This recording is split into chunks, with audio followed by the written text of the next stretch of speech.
Hello, I'm Isaac Hayes III, founder and CEO of Fanbase. And right now, we're accepting investors in our $17 million round to revolutionize the future of social media. Today, for just $399, you can own 60 shares of stock in Fanbase at $665 a share. Go to startengine.com/fanbase and invest today. While the big platforms have grown too massive and disconnected from their users, Fanbase is building a platform where creators and users truly come first. We've already raised $8.6 million from everyday investors who believe in this vision, and now you can join them. This is your chance to invest in a social media tech company with over 1 million users that is disrupting media by allowing anyone to reach all of their following and monetize their content from day one. The market is changing, big platforms are failing to serve their users, and Fanbase is stepping up to fill the gap. Don't wait until it's too late. Invest now. Invest for yourself and your future. Go to startengine.com/fanbase and own the future of social media.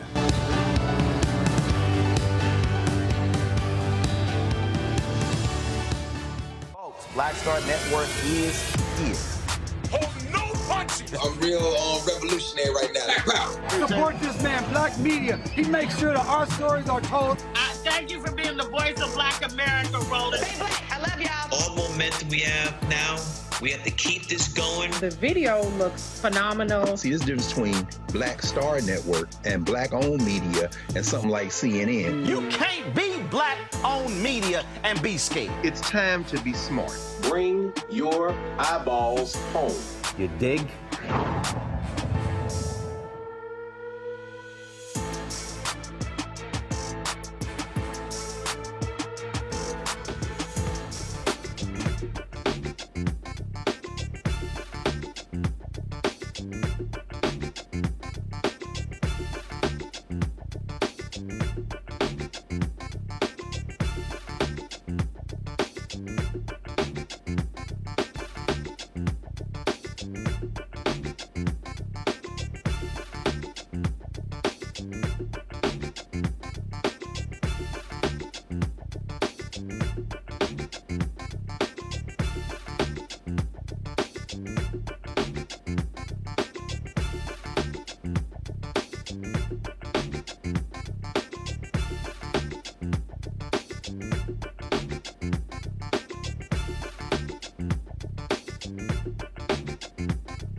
Today is Friday, March 7, 2025. Coming up on Roland Martin Unfiltered, streaming live on the Black Star Network. The historic Montgomery Bus Station has recently been listed for sale by the U.S. General Services Administration. You can blame Elon Musk for that. We'll talk with Congressman Shomari Figures about the plan to stop the sale. Texas Congressman Al Green took to the House floor a day after being censured. Let's just say he gave him hell for 32 minutes. We'll show you all of it. The February jobs report is out and it doesn't look good. We'll talk to economist Morgan Harper about how Donald Trump is killing the economy. Plus, the Bail Project. They have a new survey that comprehensively examines pretrial reforms across the country and how the findings suggest a very different story than the narrative we've heard about. Plus, an arrest has been made in the fraternity death case of Caleb Wilson, who was pledging a Omega Psi Phi fraternity, and one of the graduates has been charged with manslaughter. Plus, another music loss. Tony co-founder Dwayne Wiggins has passed away after a courageous battle with bladder cancer. It's time to bring the funk. I'm Roland Martin Unfiltered on the Black Star Network. Let's go. He's got it. Whatever the miss, he's on it. Whatever it is, he's got the scoop, the fact, the find. And when it breaks, he's right on time and it's rolling. Best believe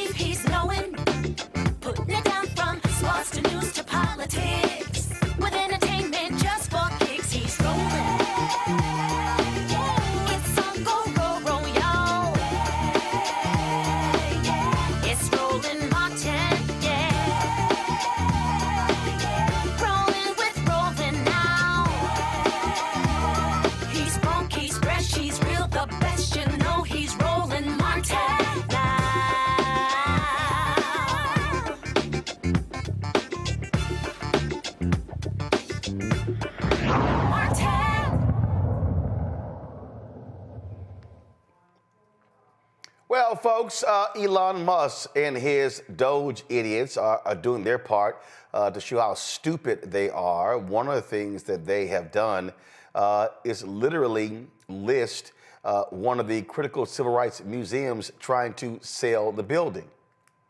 Yeah, seriously, that's what they're trying to do. The U.S. General Services Administration recently listed the historic Montgomery Bus Station, now home to the Freedom Rides Museum, for potential sale.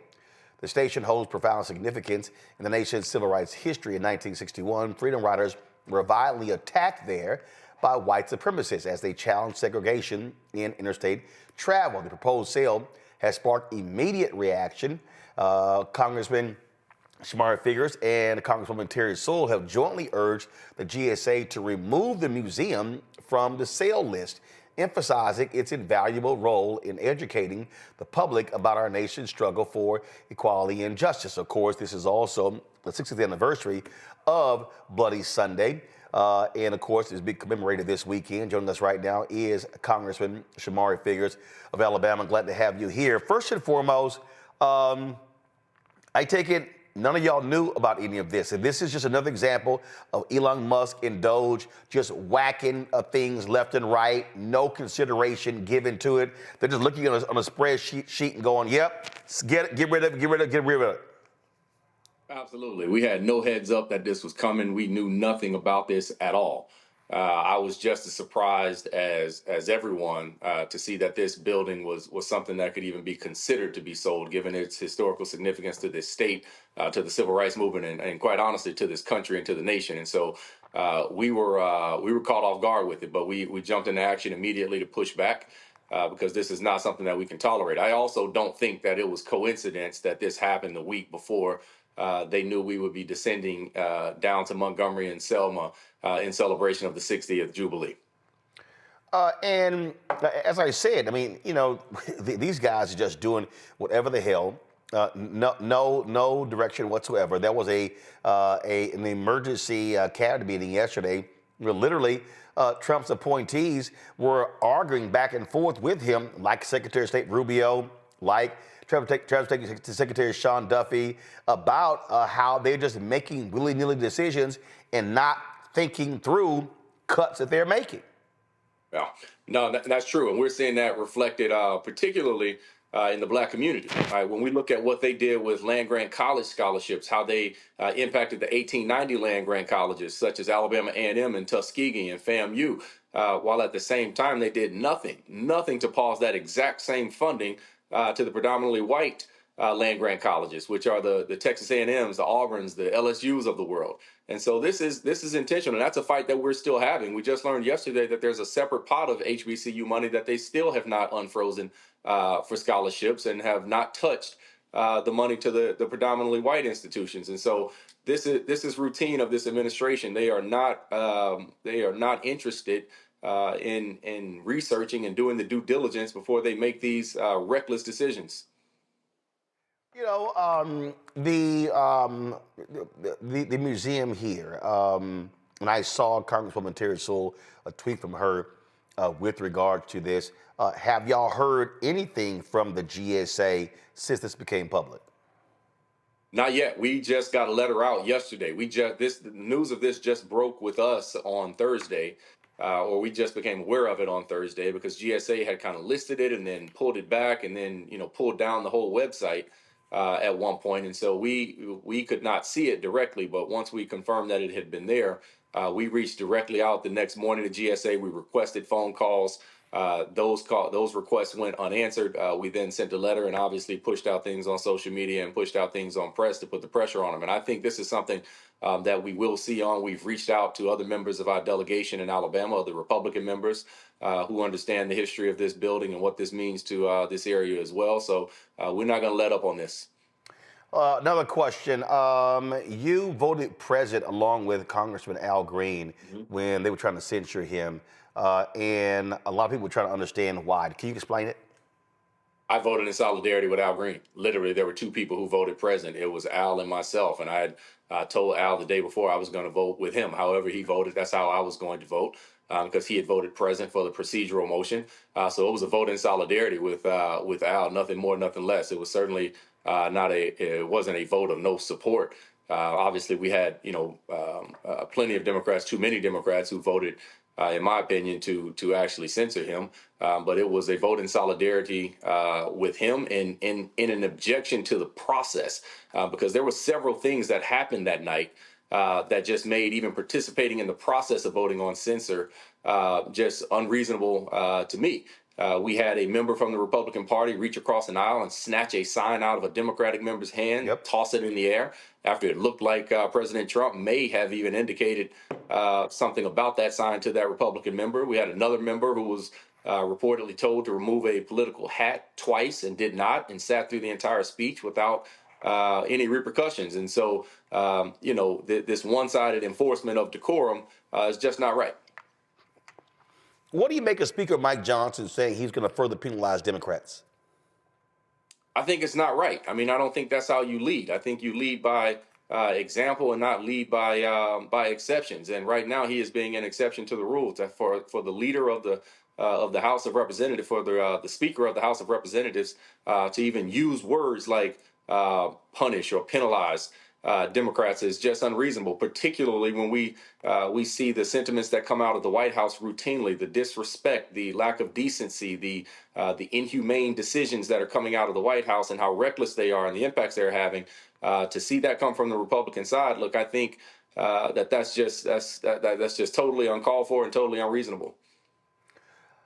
So the 60th anniversary this weekend, there's going to be the commemorations taking place. They've already started.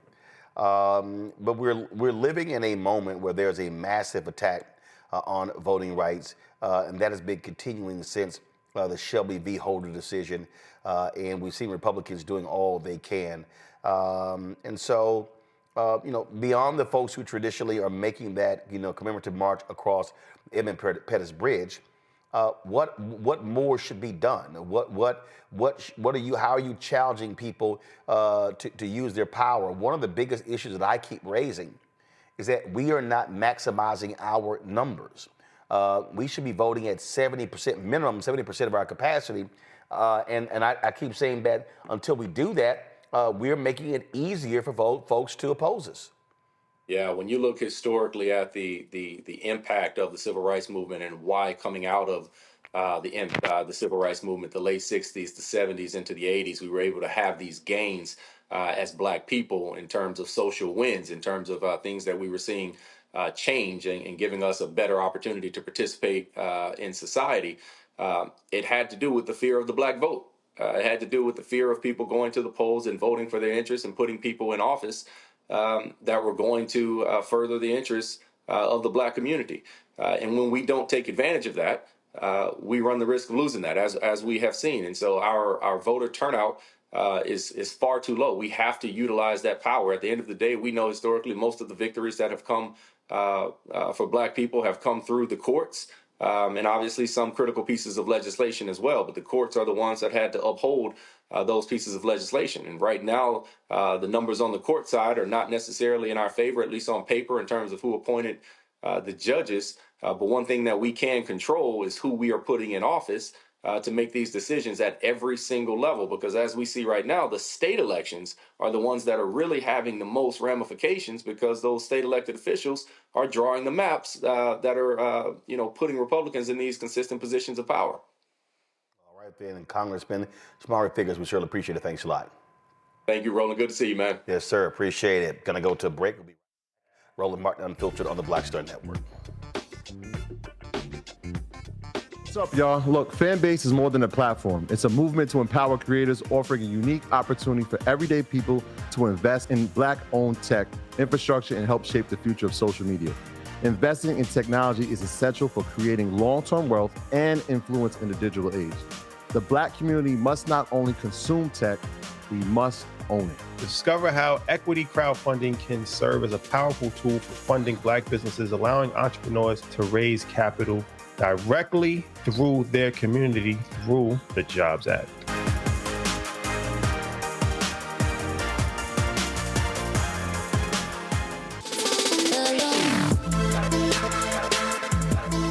y'all. Welcome to The Other Side of Change, only on the Black Star Network and hosted by myself, Rhea Baker, and my good sis, Jamira Burley.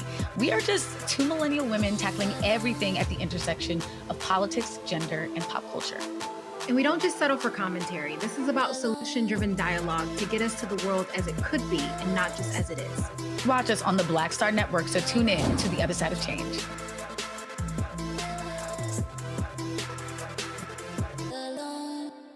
I'm Russell L. Honoré, Lieutenant General, United States Army, retired, and you're watching Roland Martin Unfiltered.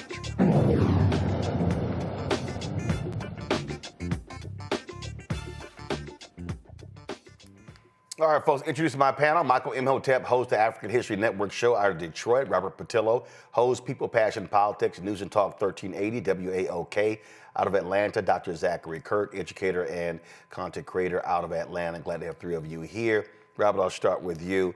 First and foremost, let's just be clear here. It is beyond a joke what we're seeing from Speaker Mike Johnson by saying that there should be more punitive action taken against Democrats. Bottom line is there are absolute crazies on his side that he will not admonish, will not hold their feet to the fire. Congressman Hakeem Jeffries, a Democratic leader, has been very adamant by saying, yeah, you come up to my people or it's going to be a problem. It's absolutely correct. And I think we have to stop expecting this moral hierarchy to come from the other side of the aisle. They've made it very clear. They elected somebody with 34 felony convictions to be the president of the United States of America. They are not interested in fairness. They're not interested in following the rules. There's a felon making the laws of the nation currently. They have abdicated the powers of Congress to an unelected billionaire, Elon Musk, to make decisions that should be left to the public. So this expectation, this idea that somehow they will care about fairness and balance and, oh my God, I can't believe they're doing this. We're past the oh my God phase of things. Every single day that the news is on behind you, you hear something that you have never expected to hear coming out of our government, and we have to recognize that. We're going to buy Greenland. We're going to invade Gaza and turn it into a casino. We're going to conquer the Panama Canal. We're going to make Canada a state. These people have gone off the rails. So this idea that somehow we're going to appeal to the better angels of the Republican Party, or that we are going to somehow find these compromises in the middle, as Mitch McConnell said 8 years ago, the era of bipartisanism, it seems to be over. And we can either continue to live in this fairy tale land that will go back to the days of Ronald Reagan and Tip O'Neill smoking a cigar and drinking scotch and coming to an agreement, or we can realize that we are in a full-blown battle for the future of America, and that we have to take this battle seriously. And it's not going to be enough to hold up signs. It's not going to be enough to sing songs. We have to get into a bare-knuckle brawl with the people who are punching us in the face while we're singing songs back at them. Andy Ogle said he wants to penalize them. Listen to Hakeem Jeffries respond. Let me get this set up right. Watch this here. Let's see here. Here we go. Dynamic sister, our Attorney General Tish James, and my team informs me that some far-right extremists have introduced a resolution to try to throw Democratic members of the House off of our committees. That resolution is going nowhere. You ain't throwing no one off of any single committee. These people are malignant clowns. Andy Ogles is a fraud, a complete and total fraud. You aren't throwing anyone off of any committee in the House of Representatives. Don't make me expose you to folks who don't know you. What say you, Michael? Oh, I agree with Representative Hakeem Sekou Jeffries. Absolutely. Expose these clowns. Expose the hypocrisy. This is the type of fight that a lot of people want to see. And if we go back and look at 2022, 2023, 2024, when President Joe Biden gave the State of the Union address, we know that two of the dumbest Republicans in the House of Representatives, Representative Marjorie Taylor Greene and Lauren Boebert, constantly interrupted Joe Biden. We saw it continue in 2023. Various Republicans did it, 2024. None of them were censured. And keep in mind, it was Speaker of the House, Mike Johnson, 2023, 2024, who was in charge of the House of Representatives. He didn't censure any of those idiotic Republicans that were interrupting Joe Biden. So, but why do you censure Representative Al Green? I think it's white supremacy. That's what I think. So I totally agree with Representative Hakeem Jeffries. This is going to be an all-out brawl, and it's going to be a fight on multiple levels. We're seeing an uprising among Republicans who voted for Donald Trump, who voted for these Republicans in the House and the Senate, who are coming to town halls. And we're going to see this continue, this anger continue as these cuts happen in the federal government. And it's important for people to keep in mind, the 2.3 million federal employees, about 85% or more are all across the U.S., not in Washington, D.C. These are your neighbors. These are your mothers. These are your fathers. This is the U.S. Postal Service, Social Security Administration, the VA administration, et cetera. So as this pain is felt more at home and knocks on the door of people who voted for Republicans, you're going to see this boil over. Absolutely. I totally agree with Representative Hakeem Jeffries, House Minority Leader.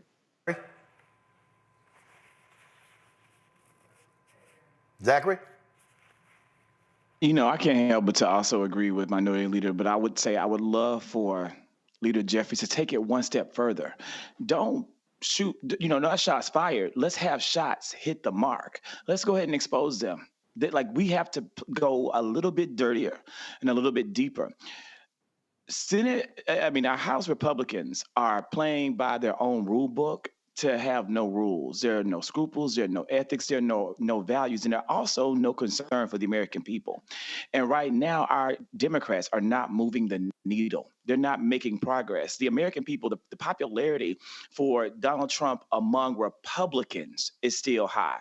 We have work to do to get the message out across America so that these people can understand what is happening to them and what is about to happen to them, so that when they start to feel the little pain, as Donald Trump and Elon Musk call it, they will understand what is causing the little pain. If there is something to expose, let's expose it. We have nothing to lose because we have already lost. It was extremely disappointing to me to see 10 House Democrats stand against Representative Al Green and the Black community, the CBC, the Congressional Black Caucus, the Progressive House Caucus. Those people stood against not only these individuals, not only their fellow members of the House, but they stood against the American people.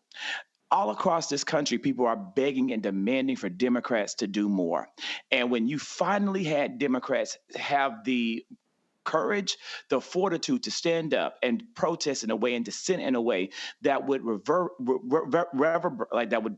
that would resound with the American people, these 10 cowards, these 10 traitors stood against them. We have been waiting for Republicans to stand up to Mike Johnson, to stand up to Donald Trump, and to stand up to Elon Musk over multiple executive orders. Republicans didn't stand up for their constituents when it came to ending the CDC, the National Institutes of Health, or getting ready to abolish any number of departments and cuts. They haven't stood up for the American workers who have lost their jobs. They haven't stood up for anything, but yet Democrats stand up over a censor, over somebody who they feel wasn't as respectful as they wanted them to be. This, to me, was an absolute embarrassment, and it made me feel ashamed to call myself a Democrat. Well, folks, you want to see how crazy these right-wingers are? Check this out. They now are demanding that Donald Trump pardon the man who murdered George Floyd. Yeah. Listen to this idiot, Ben Shapiro, as he tries to make the argument why Derek Chauvin should be pardoned of the federal crimes that he was convicted of. If we are issuing pardons, however, there is one person that President Trump should pardon from federal charges forthwith. It would be incredibly controversial, but I think that it's absolutely necessary. That person is Derek Chauvin. President Trump should, in fact, pardon Derek Chauvin. He should. He should pardon him his federal charges. If we are talking about reversing the evils of the last several years in American life, obviously COVID and its handling was a massive evil. Destroyed the economy, set us on a path to fiscal insanity, destroyed children, led to massive health-related cover-ups, just horrifying all the way around. And President Trump has taken on a lot of those things. But when it came to BLM, the inciting event for the BLM riots that caused $2 billion in property damage in the United States and set America's race relations on their worst footing in my lifetime was, in fact, the railroading of Derek Chauvin in the death of George Floyd. The evidence demonstrates that Derek Chauvin did not, in fact, commit murder of George Floyd. George Floyd was high on fentanyl. He had a significant pre-existing heart condition. George Floyd was saying he could not breathe before he was even out of the car. He was in the car saying he could not breathe. Derek Chauvin, for large segments of even the tape that was shown, had his knee on George Floyd's shoulder or back, not on his neck. The autopsy of George Floyd showed that he had no damage to his trachea, that probably George Floyd died of excited delirium. There were no accusations, even at trial, that Derek Chauvin had committed a hate crime against George Floyd or that he targeted George Floyd because of his race. Nonetheless, on the basis of extraordinarily scanty evidence, and despite the fact that there was massive pressure on the jury, that the mayor of Minneapolis paid a settlement to the George Floyd family immediately, that the president of the United States suggested that Derek Chauvin was guilty right off the bat, that the jurors were being openly threatened and admitted as much. Despite all of that, Derek Chauvin was convicted on federal charges and pled guilty to federal charges.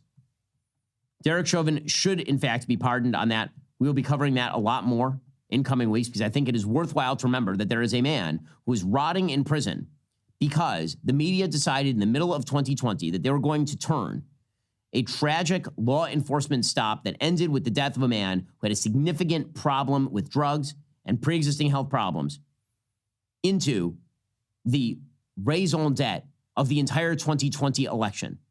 And it led to vast chaos. It led to, again, the destruction of racial comedy in the United States, $2 billion in property damage, and a guy rotting in prison who the evidence demonstrates certainly was not guilty beyond a reasonable doubt in that case. If we're going to talk about delivering pardons, President Trump, I think, should really seriously consider pardoning on federal charges. He can't pardon on state charges Derek Chauvin, who is convicted of the murder of George Floyd. As I say, we will be covering this pretty extensively in the coming weeks. Right now, you should go to pardonderek.com and sign our petition asking President Trump to grant justice to Officer Derek Chauvin. That is pardon, P-A-R-D-O-N, Derek.com. Robert, these races sure are pretty hilarious to sit here and go, well, you look at the evidence. Actually, a jury did. And didn't he even say that Derek Chauvin pled guilty to the federal charges? He did indeed. And this is the interesting thing that has come from this entire movement. Just finally getting to see people for who they were. Because if you listen to Ben Shapiro from 5 years ago, let's say, he tried to come across as this centrist, moderate, who wanted to be on both sides of the aisle but had a conservative tilt.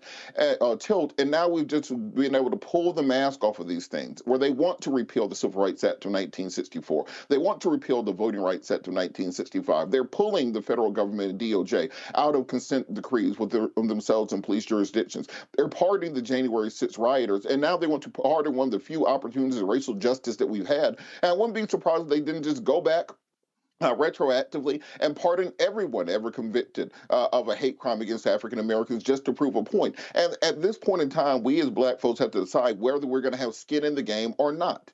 Is our response to all these things simply going to be that we're going to make angry posts on social media? Remember after Trayvon was murdered, everybody changed their Facebook profile picture and blacked it out in order to make a change? Or are we really going to dive down and figure out how we are going to be to understand that we are being pushed back in to becoming second-class citizens in this country? The first generation of black folks to have full rights were born after 1965 and are still alive today and are barely 60 years old, and those rights are now being rescinded and going backwards. That this is the first generation where that baton that was passed down from our first ancestors who left the continent, who ran away, who fought their captors, who fought through the Civil War and through enslavement for freedom, who fought through Jim Crow and the Civil Rights Movement. Those rights are for the first time by this generation. That baton is being dropped and we're allowing people to go, allowing America to go backwards. And the question becomes, what are we going to do about it? If they pardon Derek Chauvin, is every black police officer in this country going to turn their badge in and say, y'all go figure this out yourselves, and we're not going to be part of this justice system? Is every lawyer going to say, well, I'm not appearing in court before the corrupt judicial system, which clearly does not respect the rights of African Americans? Are lawmakers going to simply say, y'all figure it out yourselves, and we're going to go back to our communities and figure out how we can sustain an economic model that creates a nation within a nation as we've seen around the world? Or are we simply going to say, dang, that was messed up. Hope that don't happen again, and they'd be right back there the next day. This is the reason that when they started this attack, they didn't go directly here first. First, they decided that they would attack history and say that any black history is critical race theory and therefore ban it from schools. Then so once you uneducate a population, then you can say, well, any programs that are made to ameliorate past equality, that's not fixing a problem, that's reverse racism. And you go after that next. And then you remove the legal protections that keep us on an equal footing. So at what point in time when we just keep backing up and backing up and backing up, then we simply say we're going to do something about it? We have to be at that point right now, or else there will be nothing less to say. So Derek Chauvin is indeed pardoned. We can't be mad at Shapiro or Trump or Musk or anybody else. The conversation then has to be, what are we going to do about it? What's hilarious, Zachary, is that he got 22 and a half years in prison on the state charges. He got 21 years on the federal charges. They're being served concurrently. So a pardon ain't gonna do nothing, and he's not rotting in prison. He was justly sentenced for his actions. By a jury of his peers in an American justice system that rarely gives justice for someone like him when someone like me loses their life. So it is clearly Ben Shapiro and the people that support him and the people that uphold him trying to send a message to people like Derek Chauvin that they can do what they want to do, and to people like me and you, Roland, that our lives have very little value, if any at all, and that we are, once again, as always, in danger. That's what it's about. That's what he's trying to say. That's what he is trying to say. They are showing us exactly who they are. Ben Shapiro is the white nationalist that he absolutely is, Michael.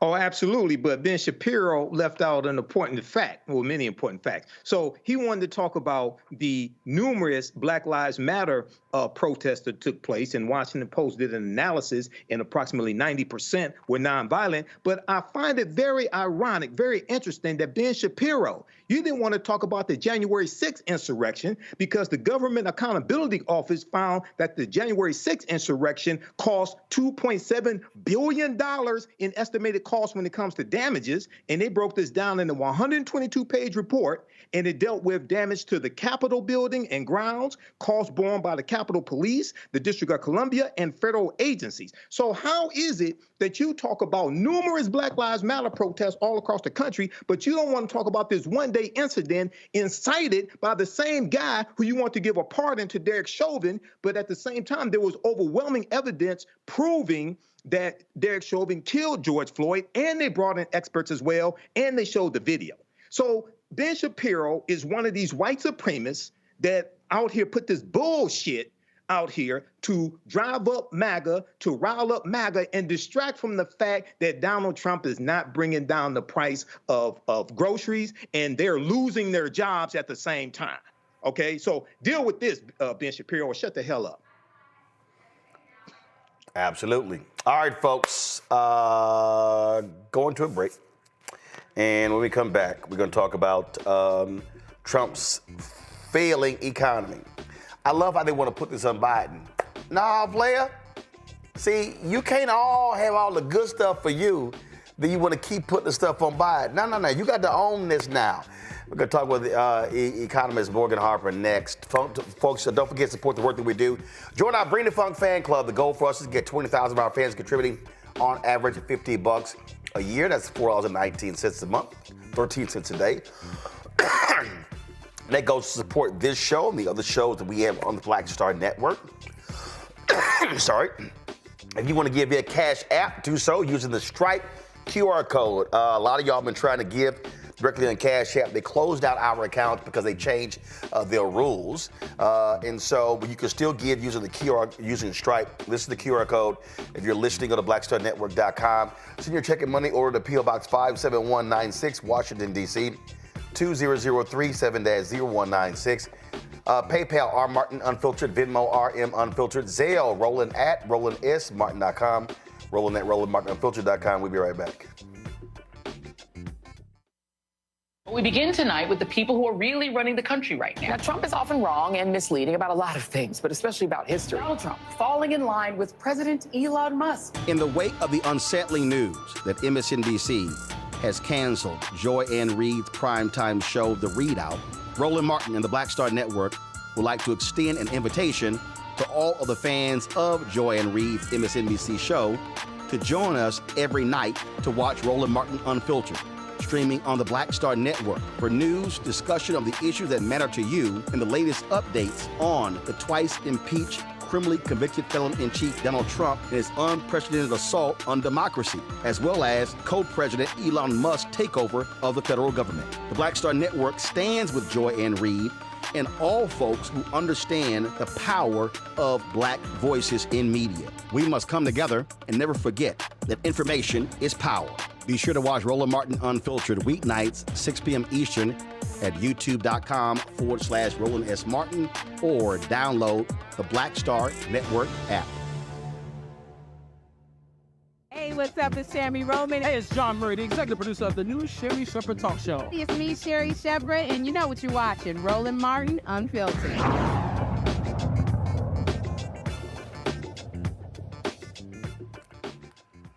Oh, you gotta give it to these idiots. They love to sit here and take credit for stuff that happens, and then they wanna not deal with stuff when they screw it up. So the February jobs report came out. First of all, the first Friday of each month, the jobs report came out. And let's just say it was a lackluster month. In January, the U.S. economy added 143,000 jobs, marking a continued trend of growth. The overall employment rate is down to 4%. However, when we look at the numbers within our community, the story is more complex. Black unemployment stood at 6.2%, slightly up from 6.1%. And then, of course, well, you see the February numbers right there. And so, but here's the other thing. So Speaker Mike Johnson, this is just too funny, y'all. He was on Fox News, and I love how they try to frame how the economy was just so awful. It was just so bad. It was just terrible. Listen to this. Yes, the president is now, 45 days into his administration. Something like that. We're transitioning from Bidenomics and this terrible economy that was delivered by the last administration. It takes a while to turn that ship around, but we are doing that. And the Congress is working to codify all the executive orders that the president. So I'm confused. The United States economy rebounded faster than every other industrialized nation from COVID. It was moving at a much faster rate. GDP was hitting its mark. Inflation was down. How many months of consecutive job growth? So it was an awful economy? Interesting. Morgan Harper joins us right now. Morgan is Director of Policy and Advocacy for the American Economics Liberty Project. Morgan, glad to have you here. So you gotta laugh, Morgan, when you hear these folks talk. Yeah, I mean, it's really important, and it's going to be very important week by week as we continue to make our way through this administration to kind of separate the politics from the reality. Or as we say, the bullshit from the reality. Another way of putting it, yeah. And here's what I mean by that, because I mean you're exactly right.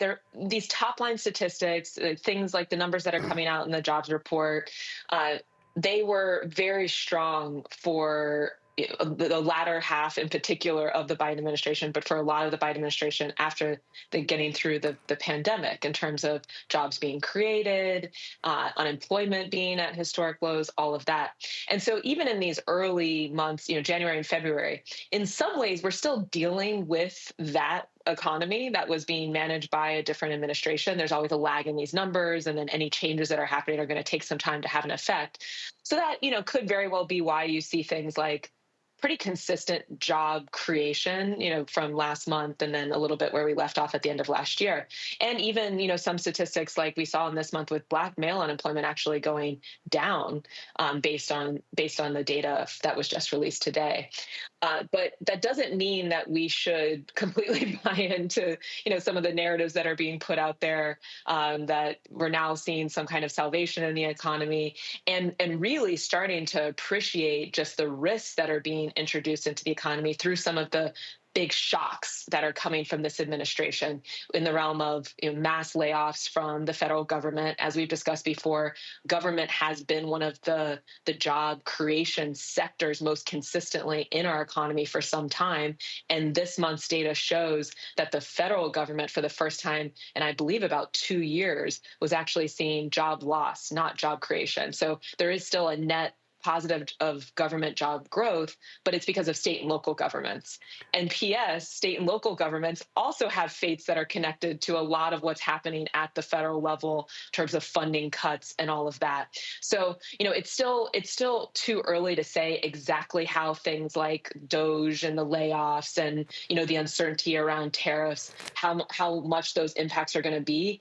But I certainly am on the side of the camp that they are going to have big impacts. It's just a matter of when, and then the full scope of that impact.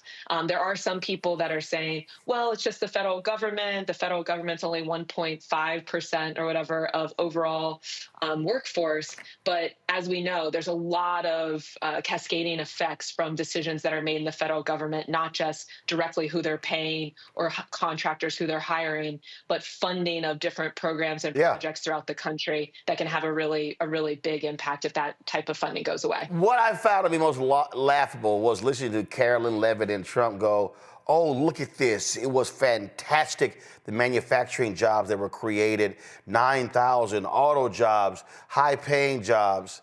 And they were like, this was the most manufacturing jobs in 15 months. I'm sorry, correct me if I'm wrong, didn't more than 200,000 manufacturing jobs lost under Trump, but about 775,000 gained under Biden? So this narrative that somehow they are delivering manufacturing jobs, it's really a joke. I mean, this was one of the graphics that if you look at the numbers, pure and simple, under Biden compared to Trump, it's like real clear when you talk about manufacturing jobs.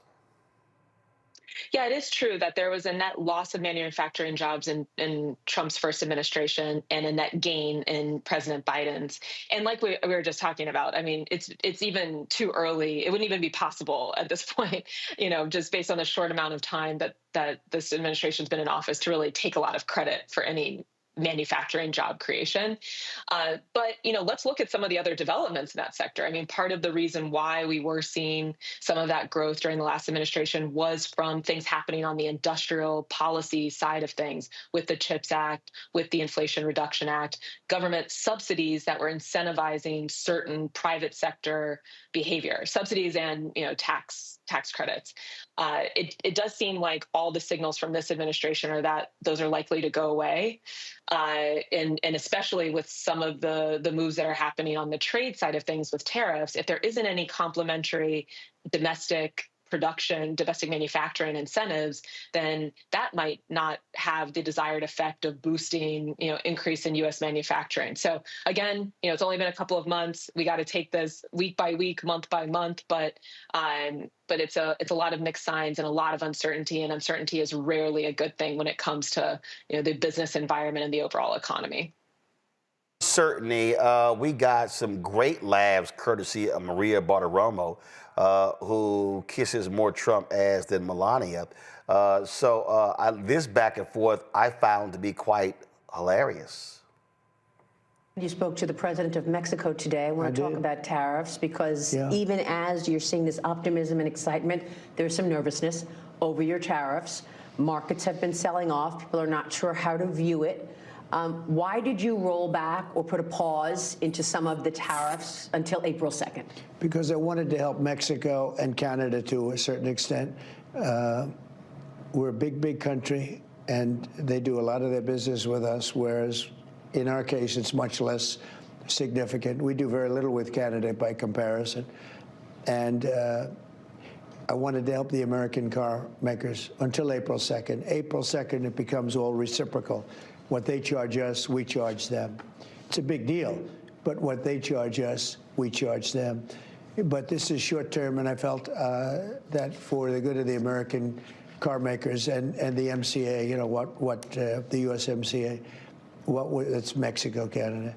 I thought it would be a fair thing to do, and so I gave them a little bit of a break for this short period of time. But I asked you about this before, and I know you told me when I asked you, I said, you did use MCA, you put this together. Yeah. And yet then you come back and you change it up with these tariffs, and you said to me at that time, I did it because I can. I put an amendment in there, and I said in 6 years I can change it.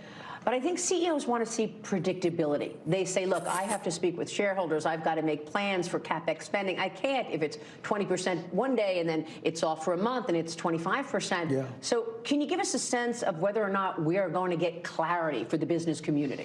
Well, I think so. But, you know, the tariffs could go up as time goes by, and they may go up. And, you know, I don't know if it's predictability. I think so that's not clarity. No, I think. That's not clarity. Yeah, I mean, it doesn't seem like clarity is the goal for sure. And look, I mean, some of what we're hearing from the president there doesn't make total sense. For example, like we do have actually pretty balanced trade with Canada. I guess it sounds like maybe it's easy to conflate just because they're close to us that, oh, we have the similar relationship with Canada and Mexico from a trading perspective. It's just not the case. We do have pretty balanced trade with Canada. Mexico is a different situation, and tariffs probably are a tool that make a little bit more sense when it comes to our relationship with Mexico. But big picture, we are very much intertwined economically, especially in the auto sector. I imagine that's part of the reason why he rolled this back. And there is going to be a renegotiation of our trade agreement between Mexico, U.S. and Canada later this year. So, is this posturing, getting ready for that? Who knows?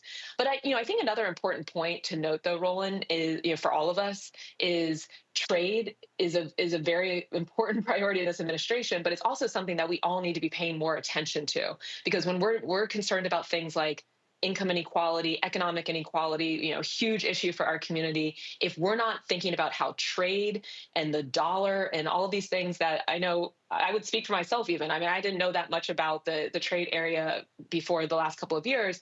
It's easy to try to set that aside as something like, oh, there's experts dealing with that. No, if there's somebody elected that's representing us, they need to know about trade. We need to be paying attention to this. And we have been in a really imbalanced trade situation with a lot of countries across the globe, including China, where tariffs do make sense. But this administration saying that, the primary objective with a lot of these things, for example, is to take on fentanyl, that doesn't make any sense, because the policy that would do something about it, closing a loophole called the de minimis loophole, they have totally backtracked on after a meeting with the FedEx CEO. So again, the politics, the facts, we got to keep sorting through it all. But I do want to make the point, though, that it's important that we have better trade policy. And that's something, regardless of what party you're a part of, we need to be paying attention to. Idiot goes, oh, yeah, I was doing it to help them. And they're like, no. You rolled it back to help yourself because the stock market tanked. That's really what happened. And that's just, I mean, at the end of the day, that's what we're dealing with. I mean, you see the cuts being made, and now you got cabinet secretaries fighting with Elon, saying who the hell's in charge. They're just whacking stuff. I mean, these guys are so dumb. They literally whacked a CIA dark site in Virginia, and they made it public. I mean, you got idiots who are sitting here involved here, and they're running around like, yeah. And then, of course, Elon throws out all these billions they cut. Then when you actually fact check it, they've rolled back a lot of those, and it comes out to about $5 billion. They're a long way from the $1 trillion he promised they can find in savings. Yeah, and it's really unfortunate because I mean, look, well, I think we probably both agree. It's like there's plenty of reasons and ways that we should look at making the government more efficient. Just like we were talking about with trade, there's plenty of things we could do to improve the trade position to help take on things like income inequality. But the way that this administration is choosing to go about it with just kind of the slash and burn, the Silicon Valley mindset of like, break things, move quickly, whatever, is really one, not accomplishing the goals, and then also hurting a lot of people in the process. I mean, these types of layoffs at IRS, different federal agencies, they want to politically make it seem like it's just a deep state Washington problem. But as we very well know, and I'm sure many of your viewers are personally experiencing, there are people employed by the federal government throughout this country. And a lot of them are just living their lives and have no political agenda and just have a commitment to service and being able to provide for their families. So why they have to become collateral damage in a so-called effort to make things efficient, there's no reason that needs to happen. And I think a lot of people are starting to see through this if they didn't before. All right, Morgan, we always appreciate it. Thanks a lot. Good to see you. All right, let's go to my panel here. I mean, you sit here, Zachary, and I mean, let's just be clear. These idiots are tanking the economy, and it's going to happen. They could try to claim all these different things, but the bottom line is folks need to buckle up, watch their coins, because it's coming. We have to buckle up and we have to watch our coins and we have to do all that we can do to divest from organizations and companies that are hurting our community and put that money back into our community. We have to look out for ourselves because it is going to happen. And a lot of people say that it's happening by design. They're saying that this was something that was talked about on the campaign trail about how, Elon Musk made a speech. It was kind of leaked out that they were going to try to have the American economy constrict down to cause a little pain, as they call it. And I think they were beginning to see it. The things that are happening make no sense. There's no reason to implement 25% tariffs on our neighbors to the north and neighbors to the south. There is no reason to sit here and mass fire so many government workers so fast, other than to cause economic chaos and market collapse. And that's exactly what we are seeing. And so as all of these things are happening, we are now seeing the impact come in with jobs reports and other economic indicators starting to lag. Soon they're going to crash in the exact same way that we have seen stocks crash over the course of the last 2 weeks. This, to me, again, there are people out there saying that this is by design, and the end result will be the rich getting richer, and the people that have money will be able to take from those of us who are just barely getting by. That, to me, is something that we can all be concerned about. Can we do anything about it right now? Probably not a whole lot, other than simply be prepared for what is coming as a Black community. I just, again, it's for me, it's a daily laugh factory, Robert, when these fools try to sit here and Biden, awful economy. It was just terrible economy. No, actually, Biden-Harris saved America's ass after Trump tanked it. Yeah, that's probably something more people should have mentioned before November the 5th. And when it comes to these messaging standpoints, what we saw was that when President Trump lost the 2020 election, he launched his re-election campaign at 1 a.m. the next day when he said, "I did not lose the election was stolen, I'm not going to concede." And he began from that moment running for the 2024 election. And in addition to that, they filed 60 lawsuits around the country. They passed 26 separate voter suppression laws, quote-unquote election integrity laws nationwide. They raided local, all the way down to the county level, election boards to put MAGA people in charge to make sure that they could control the next electoral cycle. Meanwhile, after the Democrats lost the 2024 election, it seems like they've run around in a circle for about 6 months trying to figure out what direction they want to go. Look, if you read Project 2025 like I did, it's 920 pages.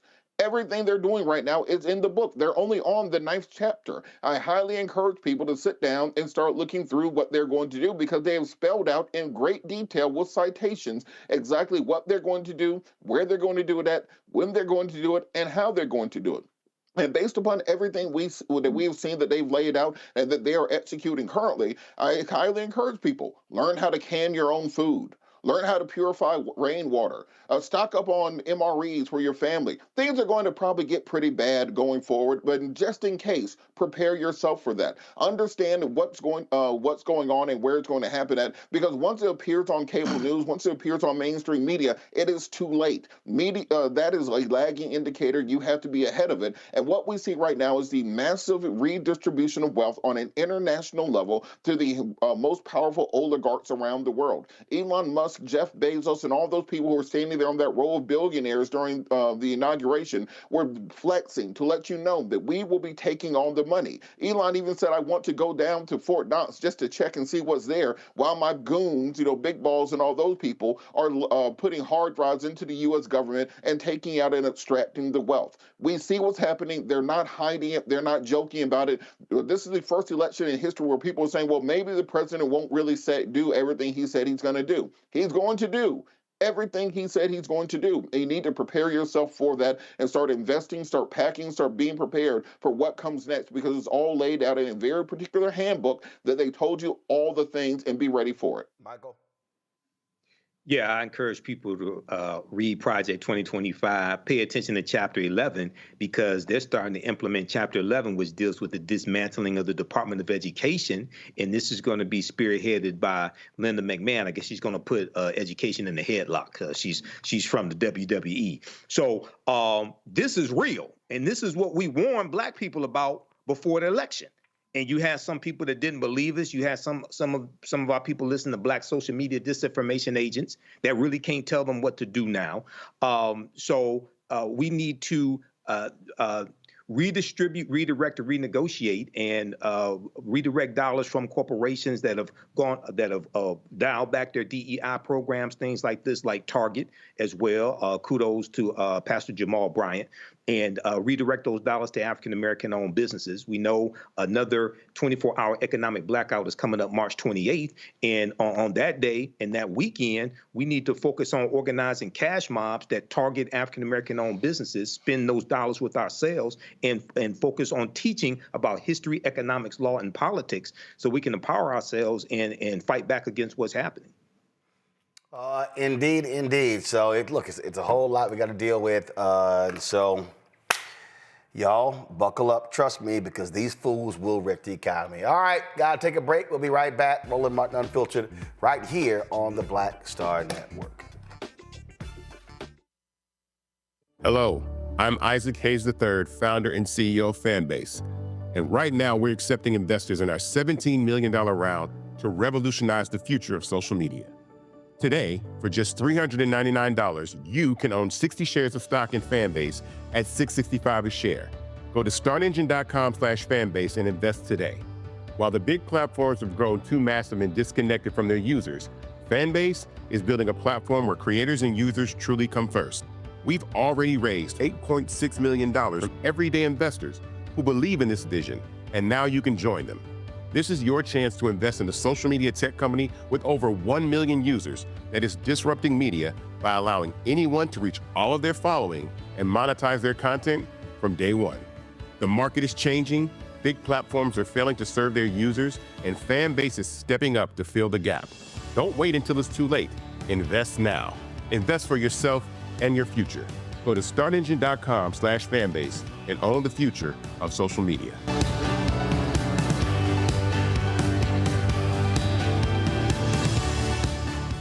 Next on the Black Table with me, Greg Carr.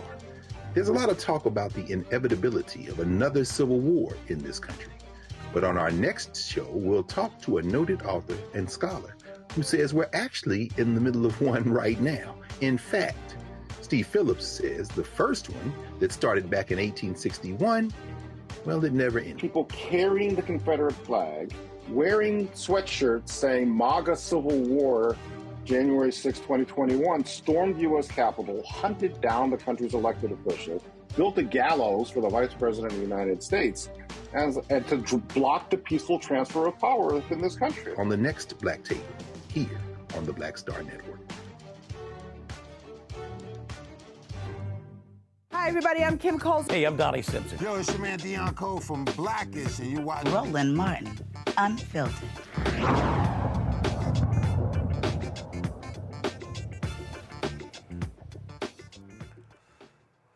In recent years, significant strides have been made toward reforming the pretrial justice system, particularly concerning the elimination of cash bail, a practice that's disproportionately affected Black communities. This system often results in legally innocent individuals remaining incarcerated simply because they cannot afford bail, leading to job loss, housing instability, and straining family relationships. Remember, that was the case with Sandra Bland. Well, organizations like the Bail Project have been at the forefront of advocating for these reforms, emphasizing the need for a more equitable system that doesn't penalize individuals based on their financial status. Joining us now is Jeremy Cherson, Director of Communications for the Bail Project. Jeremy, glad to have you here. So, cash bails come under attack. The right wing has just been going crazy, just losing their damn minds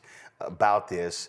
But does it make any sense? I mean, it actually doesn't make any sense because they act like like this problem is just so egregious and people just are being just lit out left and right. It's really nonsensical.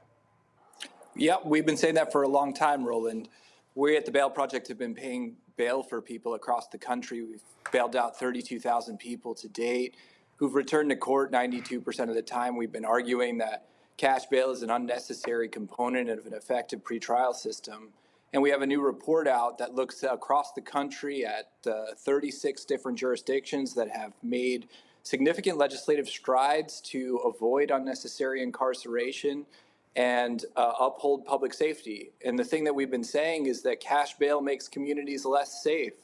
The more we incarcerate people who are too poor to pay bail, upsetting their lives, separating them from their families, subjecting them to horrible conditions inside of jails where they lose their jobs after maybe 2 days, I don't understand how that's supposed to make our communities safer. And I think legislatures across the country are starting to see the same thing as well. And they've started to make meaningful moves there. But the right-wing media has decided to attack cash bail as if it's responsible for crime increases, which aren't real. Crime is down across the country. And they just are looking for a scapegoat.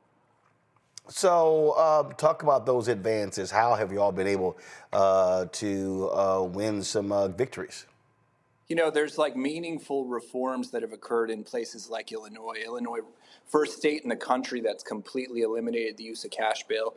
But in about 36 jurisdictions, if not more than that, they've taken meaningful steps to just minimize the impact of cash bail. They could do that by strengthening due process protections, like making sure that people have lawyers at bail hearings. There are jurisdictions across the country where legally innocent people who are not lawyers are forced to go in front of a judge without any kind of defense counsel and manage that process. That's insane and that's not fair. They've also done things like eliminating the use of bail schedules, which is where somebody gets arrested and charged with a crime, and just on that charge alone, there's some monetary amount that gets set against them. It has nothing to do with their ability to pay bail. And bail, cash bail, when it was originally created, was just supposed to be an incentive to ensure that somebody returned to court. It wasn't supposed to be a method to detain people. And that's what it's become. They set excessive bail for a lot of people that can't afford it, and they wind up exposed to these terrible jails, losing their jobs and their stability in the process. That creates a vicious cycle, and we should be thinking more smartly about that. There are many different alternatives, and they're happening across the country.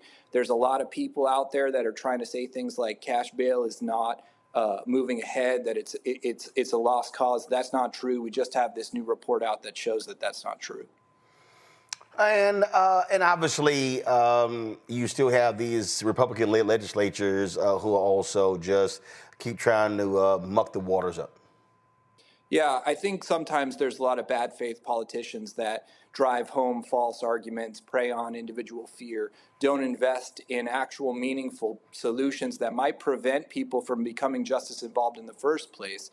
There are ways to make our communities safer, which would be like investing in services that actually help people and make communities stronger. Let's make sure that we have good schools and good jobs and good health care.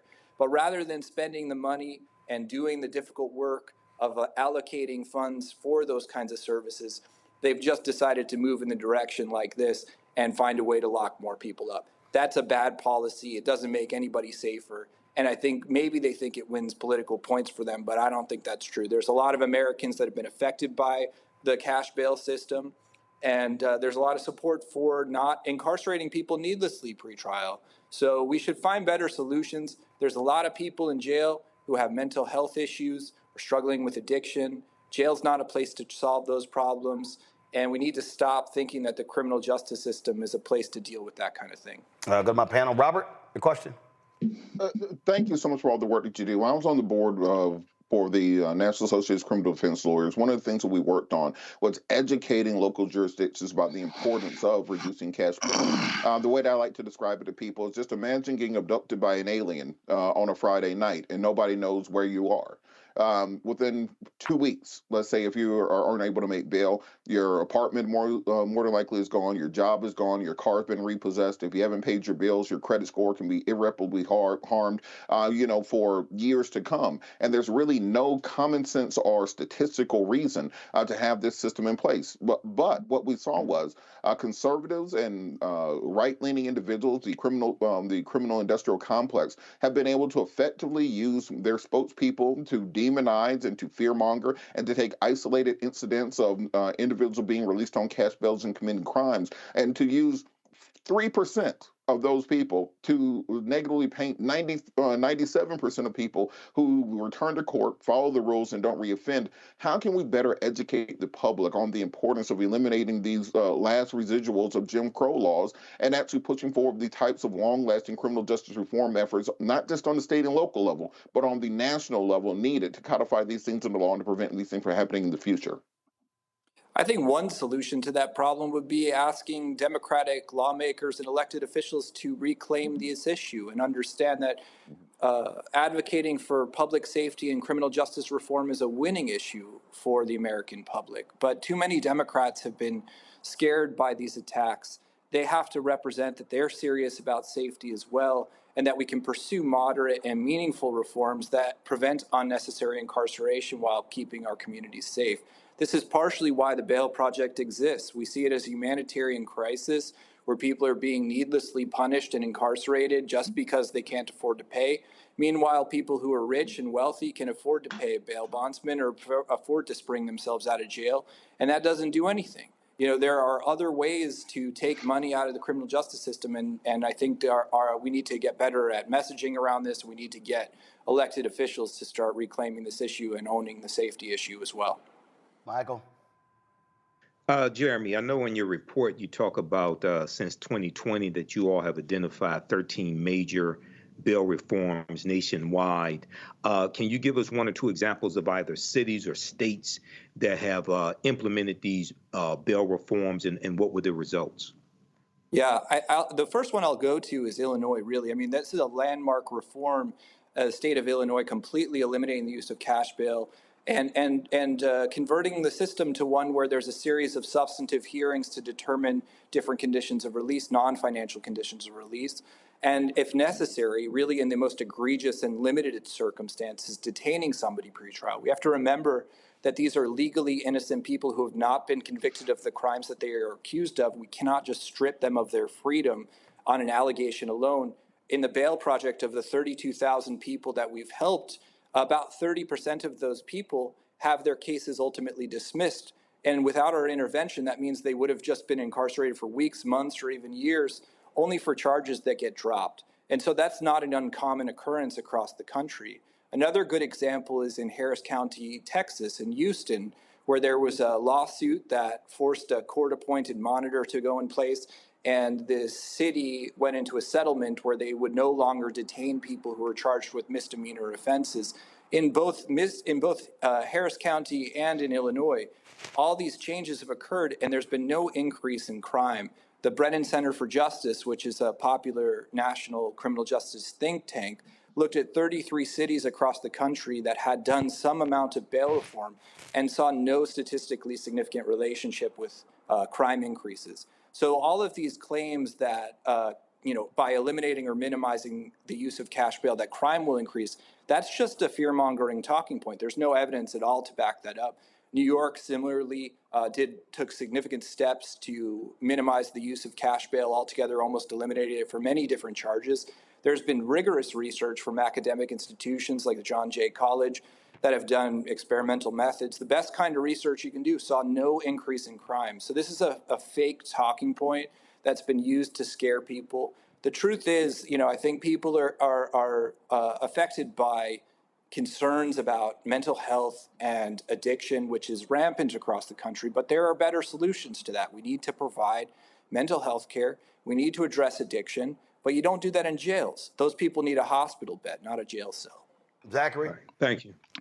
You provided some really great statistics and facts that talk about the progress that's been made and the power of what happens to people's lives when that progress is made. But American sentiment isn't moving along in that direction because of the misinformation that's being pumped out by conservative media and Republicans.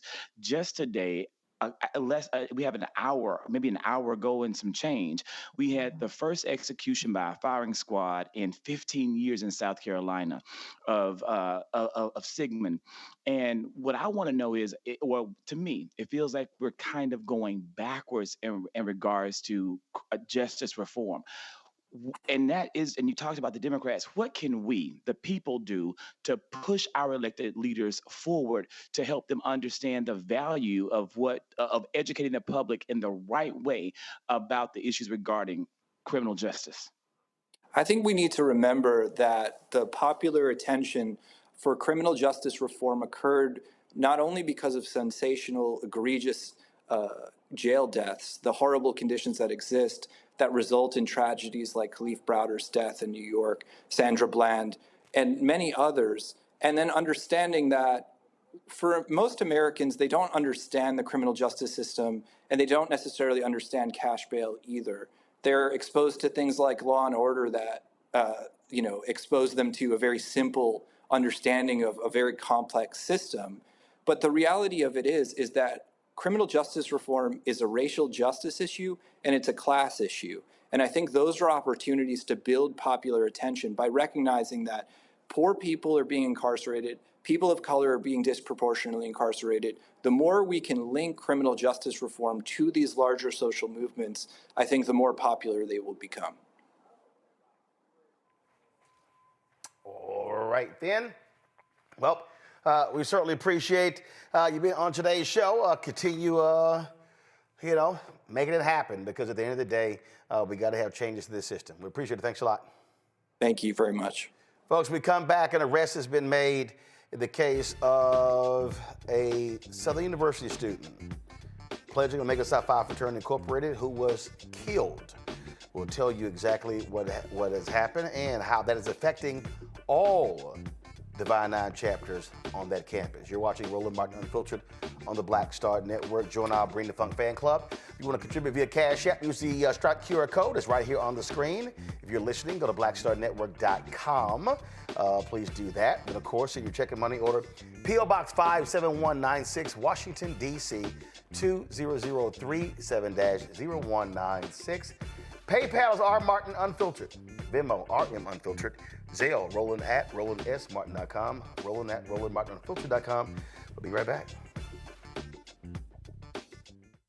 What's up, y'all? Look, Fanbase is more than a platform. It's a movement to empower creators, offering a unique opportunity for everyday people to invest in Black-owned tech, infrastructure, and help shape the future of social media. Investing in technology is essential for creating long-term wealth and influence in the digital age. The Black community must not only consume tech, we must own it. Discover how equity crowdfunding can serve as a powerful tool for funding Black businesses, allowing entrepreneurs to raise capital directly through their community through the Jobs Act.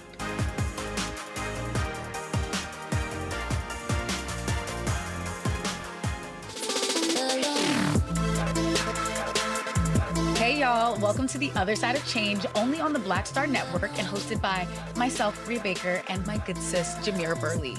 We are just two millennial women tackling everything at the intersection of politics, gender, and pop culture.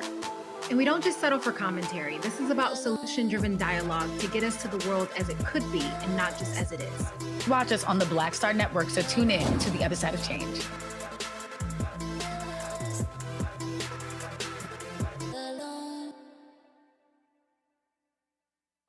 my name is Mark Curry, and you're watching Roland Martin Unfiltered. Deep into it, like pasteurized milk without the 2%. We getting deep. You want to turn that shit off? We doing an interview, motherfucker.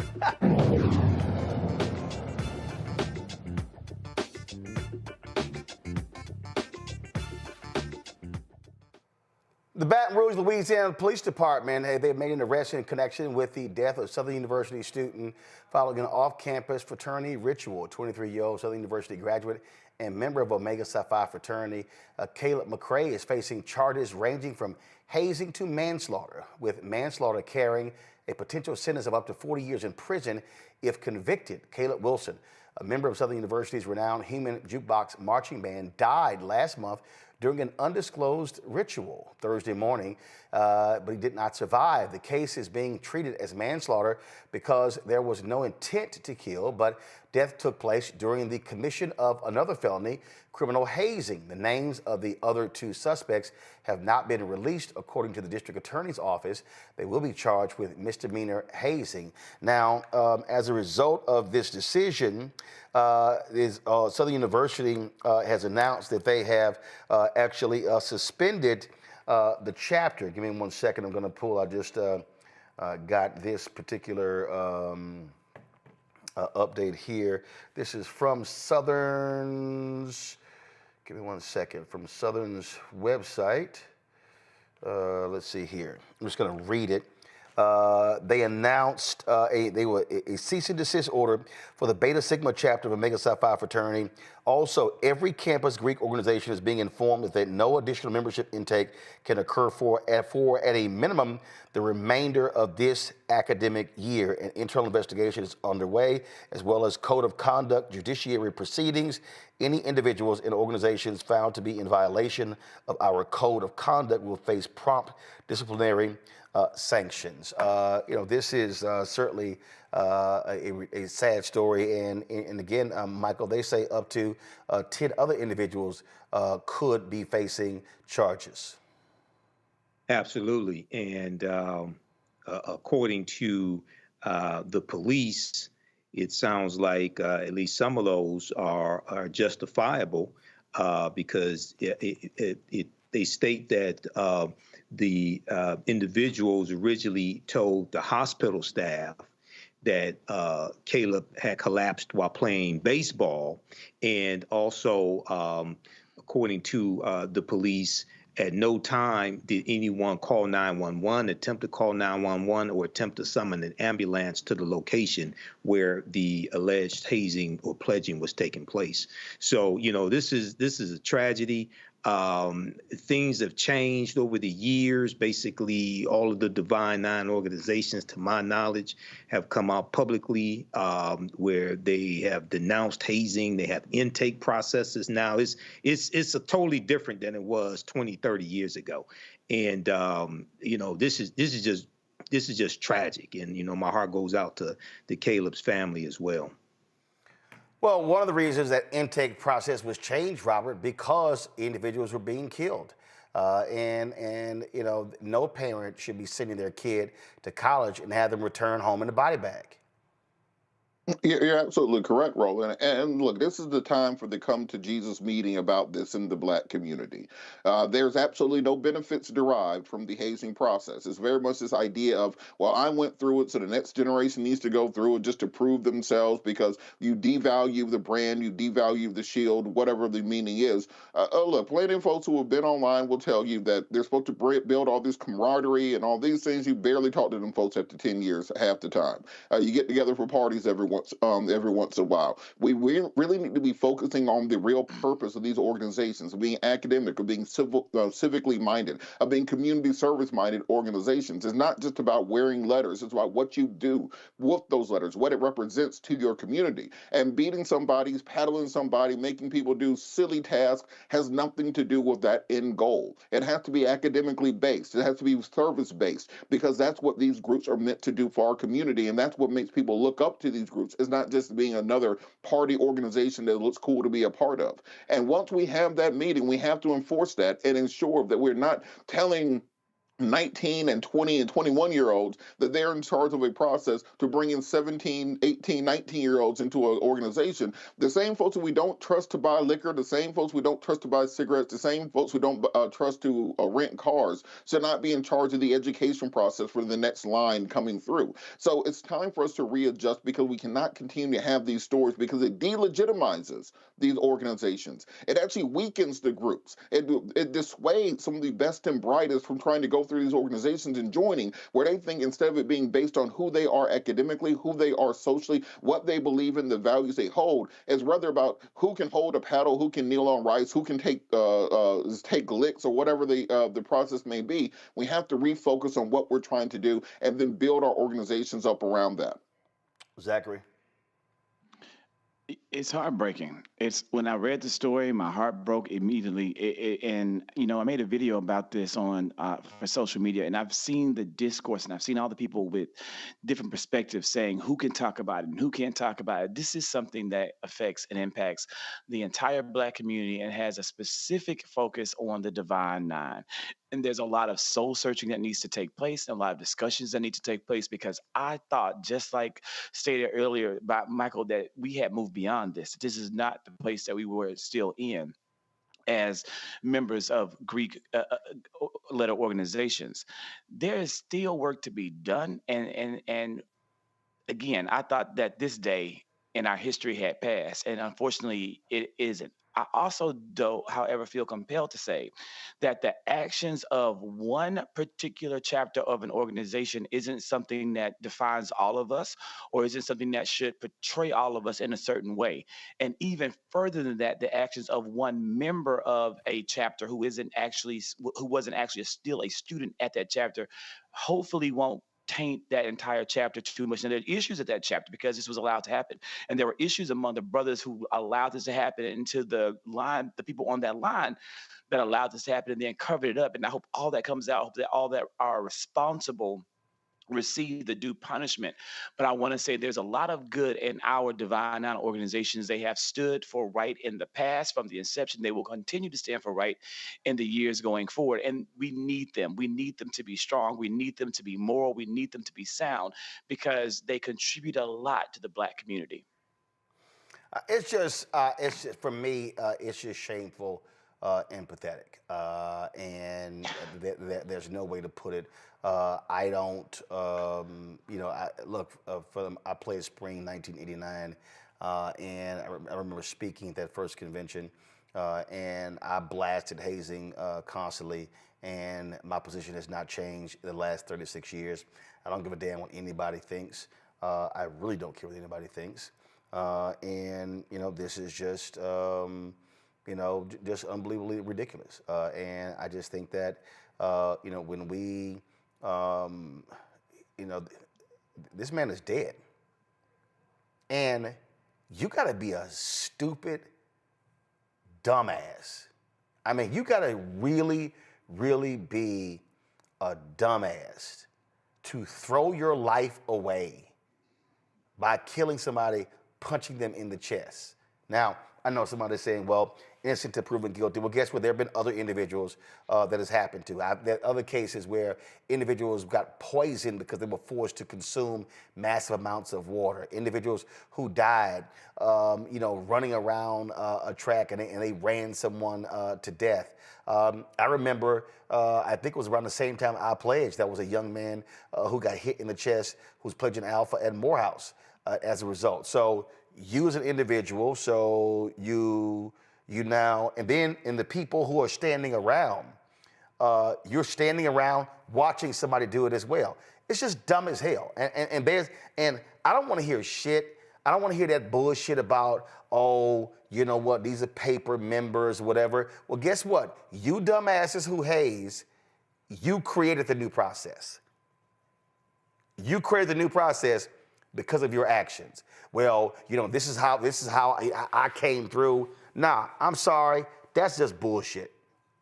It's just bullshit. And anytime somebody tries to tell me, well, hey, I just think hazing is good, that person, I don't want to be associated with that person at all. at all. This kid is dead. His parents are grieving. They have to bury him. So here's a young black man who will never see his 21st birthday. This young black man who will never grow up to experience life because you've got some dumbasses who choose to haze. I'm sorry. That's unacceptable. Take their letters, send all of anybody who was involved in this, who tried to cover it up, anything, I want all of them to go to jail.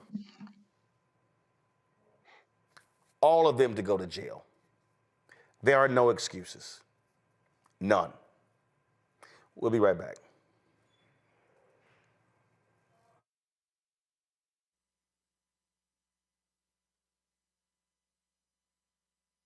What's up, y'all? Look, Fanbase is more than a platform. It's a movement to empower creators, offering a unique opportunity for everyday people to invest in Black-owned tech, infrastructure, and help shape the future of social media. Investing in technology is essential for creating long-term wealth and influence in the digital age. The Black community must not only consume tech, we must own it. Discover how equity crowdfunding can serve as a powerful tool for funding Black businesses, allowing entrepreneurs to raise capital directly through their community through the Jobs Act.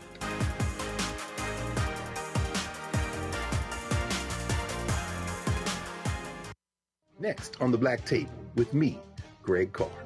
There's a lot of talk about the inevitability of another civil war in this country.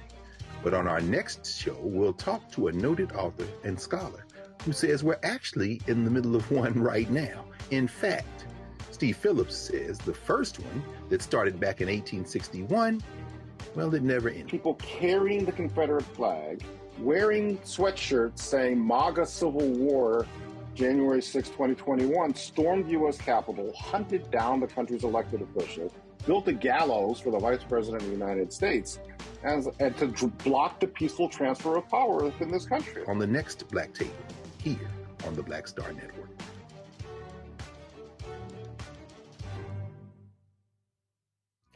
Next on A Balanced Life, we're talking everything from prayer to exercise to positive affirmations and everything that's needed to keep you strong and along your way. That's on a next A Balanced Life with me, Dr. Jackie, on Black Star Network. Hey, this is Motown recording artist Kim. You are watching Roland Martin Unfiltered. That boy, he always unfiltered though. I ain't never known him to be filtered. Is there another way to experience Roland Martin than to be unfiltered? Of course he's unfiltered. Would you expect anything less? Watch what happens next.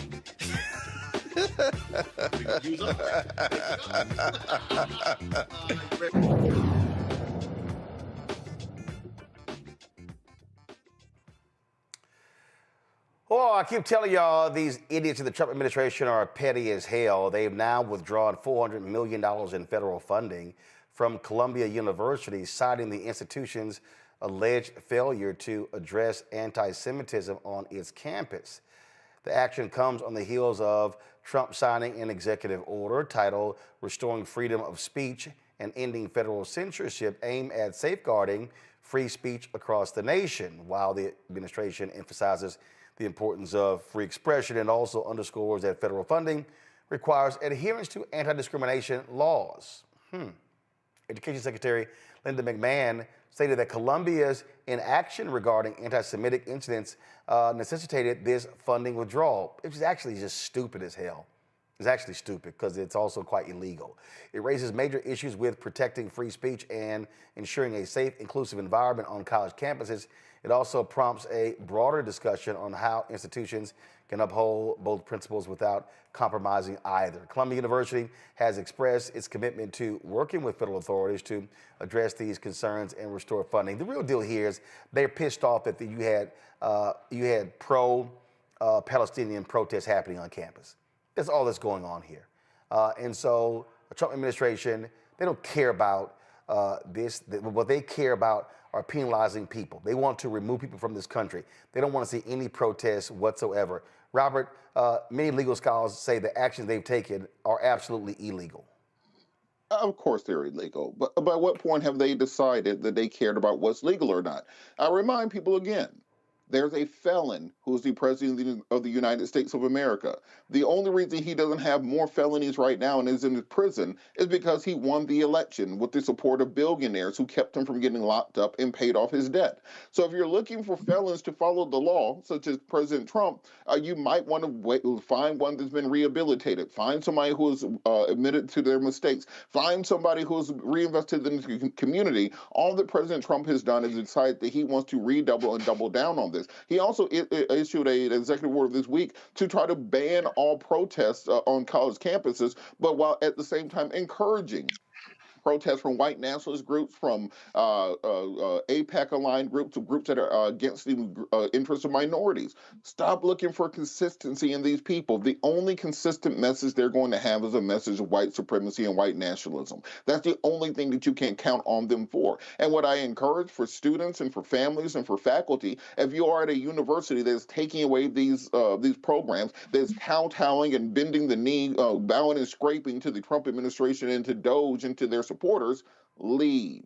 If you're at a university where they're getting rid of their DEI program under pressure from President Trump, then leave and enroll in at HBCU. If you're a faculty member at one of these top flight universities whose free speech is being suppressed and that your curriculum is being dictated by the political whims of Washington, D.C. and DOJ, leave and go teach at a black college. We would love to have you there. If you are a donor to one of these schools that's contributing towards their endowment, and you see what they are doing and that they are going against the interest of free speech and the interest of those students, give that same money to Clark Atlanta or to Morehouse or to Spelman or any other school that supports your issues. We have to get past this point of simply being outraged, of simply condemning things, of sending out strongly worded press releases. Put our money in where our mouths, put our money where our mouth is. Move our feet, move our butts out of those seats. Because as long as we keep sitting there and then quietly protesting as they roll back these things, they get the message they can do whatever they want. There must be consequences to their actions, or otherwise it will metastasize. Zachary. Yeah, I agree 100%. We have to find a way to put some action and put some pressure where it needs to be applied. I want to see what Columbia is going to do. I want to see what universities are going to do. This is becoming a much bigger problem where they're taking away and using the resources that should be that were allocated, that have been approved, to punish and to penalize and to send a message. We have now universities who are canceling Black Alumni Weekend. As a way saying that that's a part of diversity, equity, and inclusion. And Trump is saying that, if you have this Black Alumni Weekend, you have a women's history event that's happening this month, then they're going to lose federal funding. And what are we doing to stand up against that? Whether the university is doing it, then what are we doing? When we have guests rolling and you give me the opportunity to be on the panel, almost always I'm going to ask a question about what can we do from the expert, because there's some things that we should have done prior to November the 5th that we didn't do, and the numbers that we should have done it. And now it's time for us to make up for that. And that's why I'm asking that question. And we have to put some action, and we have to put some work out here in these streets. And so I'm very disappointed to see these things happening. But on the back end, kind of going back to some things that Michael always kind of brings up when he's on the panel, we knew it was going to happen. It's in Project 2025. It was all laid out for us. And so what we knew would happen is happening, but how do we fight back against it? How do we fight back against it? And that's kind of where my mind is. And I'm constantly thinking about what can we really do to have an impact? Well, exactly as Robert just stated, we need to make sure that for our students, these athletes that pump money into these universities, they stop going. They stop going. If Columbia folds, if a universities like OH that said that they're going to cancel and discontinue Black Alumni Weekend, there's no reason a Black person should go there. They're now out. If your major SEC schools do this, we don't go to those SEC schools. We don't send our children to play football for Georgia. We don't send our children to play football for Alabama. Instead, we send them to a university that supports the work of diversity, that supports the work of equity and inclusion, or to an HBCU that has always done that, and that's what they exist for. That's what we have to do. Michael? Are they going to cancel contracts from schools where African Americans made complaints that went unheard or no changes were made dealing with discrimination against African Americans on various college campuses. Hell no. This is really dealing with retaliation when it comes to the pro-Palestine protest that took place on college campuses. And so one of the questions I have, are all those college students that were protesting for Gaza and Palestine over the summer, where you at now? Are you going to come out in opposition to this? Or are you going to stay quiet? Because I find it interesting that the Trump administration, these Republicans want to embrace the First Amendment, except when it's a message they don't like. Now all of a sudden it's a problem. Now you're being woke. You just said you embraced the First Amendment. You said you're fighting for First Amendment rights. So then when people get the First Amendment rights, now all of a sudden it's a problem. So we'll see what happens with this as well. We know WWE's Linda McMahon, who now somehow is the Secretary of Miseducation, she posted on X late Friday she had a productive meeting with Columbia University's interim president, Katrina Armstrong. This is more nonsense as they work to dismantle the Department of Education. Okay, you couldn't make this stuff up, but this is happening right now. Yes, it is happening right now, and people might as well go expect there's going to be more of this, and this is just how these folks roll. All right, quick break. We come back. We've lost another great musical giant, Dwayne Wiggins of Tony, passed away at the age of 64. We'll discuss his impact next right here. Roland Martin Unfiltered on the Black Star Network. We begin tonight with the people who are really running the country right now. Now, Trump is often wrong and misleading about a lot of things, but especially about history. Donald Trump falling in line with President Elon Musk. In the wake of the unsettling news that MSNBC has canceled Joy Ann Reid's primetime show, The Readout, Roland Martin and the Black Star Network would like to extend an invitation to all of the fans of Joy Ann Reid's MSNBC show to join us every night to watch Roland Martin Unfiltered, streaming on the Black Star Network for news, discussion of the issues that matter to you, and the latest updates on the twice impeached, criminally convicted felon-in-chief Donald Trump and his unprecedented assault on democracy, as well as co-president Elon Musk's takeover of the federal government. The Black Star Network stands with Joy Ann Reid and all folks who understand the power of black voices in media. We must come together and never forget that information is power. Be sure to watch Roland Martin Unfiltered weeknights, 6 p.m. Eastern at youtube.com/Roland S. Martin or download the Black Star Network app. This is Tamala Mann. And this is David Mann. And you're watching Roland Martin Unfiltered.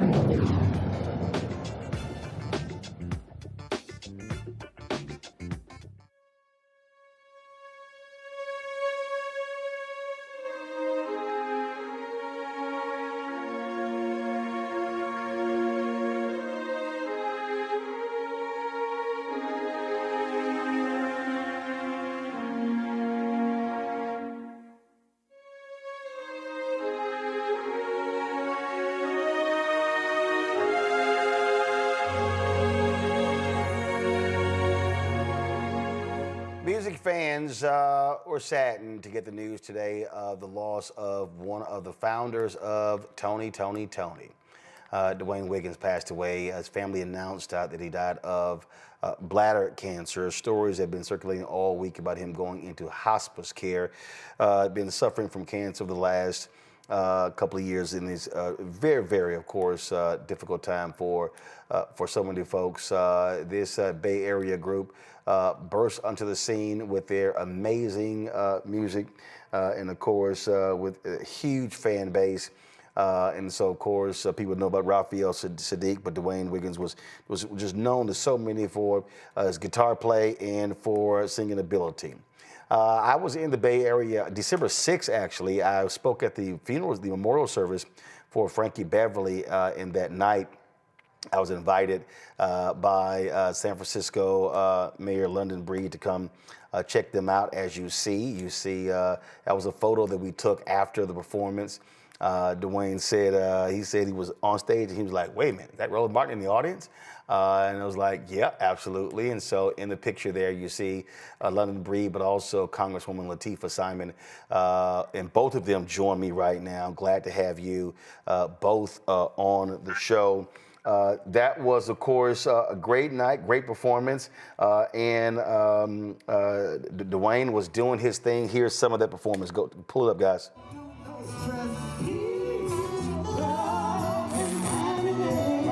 I want to say something. Before we leave this stage, I always like to leave on a positive note because we never know when the next time we will see each other.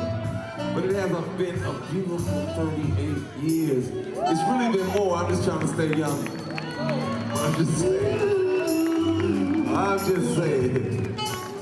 You know, in this music game, music business, it ain't easy.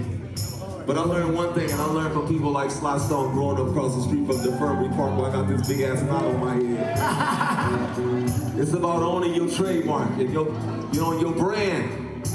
And I'm from Oakland. Hey, but my parents is from the South. So they taught me responsibility and how to look out for others. If everybody around you ain't flying, ain't good, you ain't good. Just that simple. Hey, I love y'all for coming out. And I gotta leave you on that note. It's about the songs, it's about the music, and y'all made it classic. Peace, love, and happiness, and all the best. Peace, love, and happiness. Don't do no stress. Peace, love, and happiness. I wanna wish you peace, love, and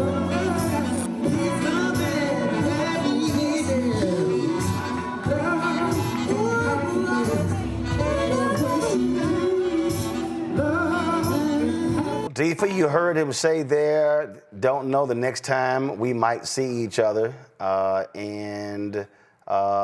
me, for that night, again, great night, great performance. And for a lot of folks, that was the last time to see Dwayne on stage.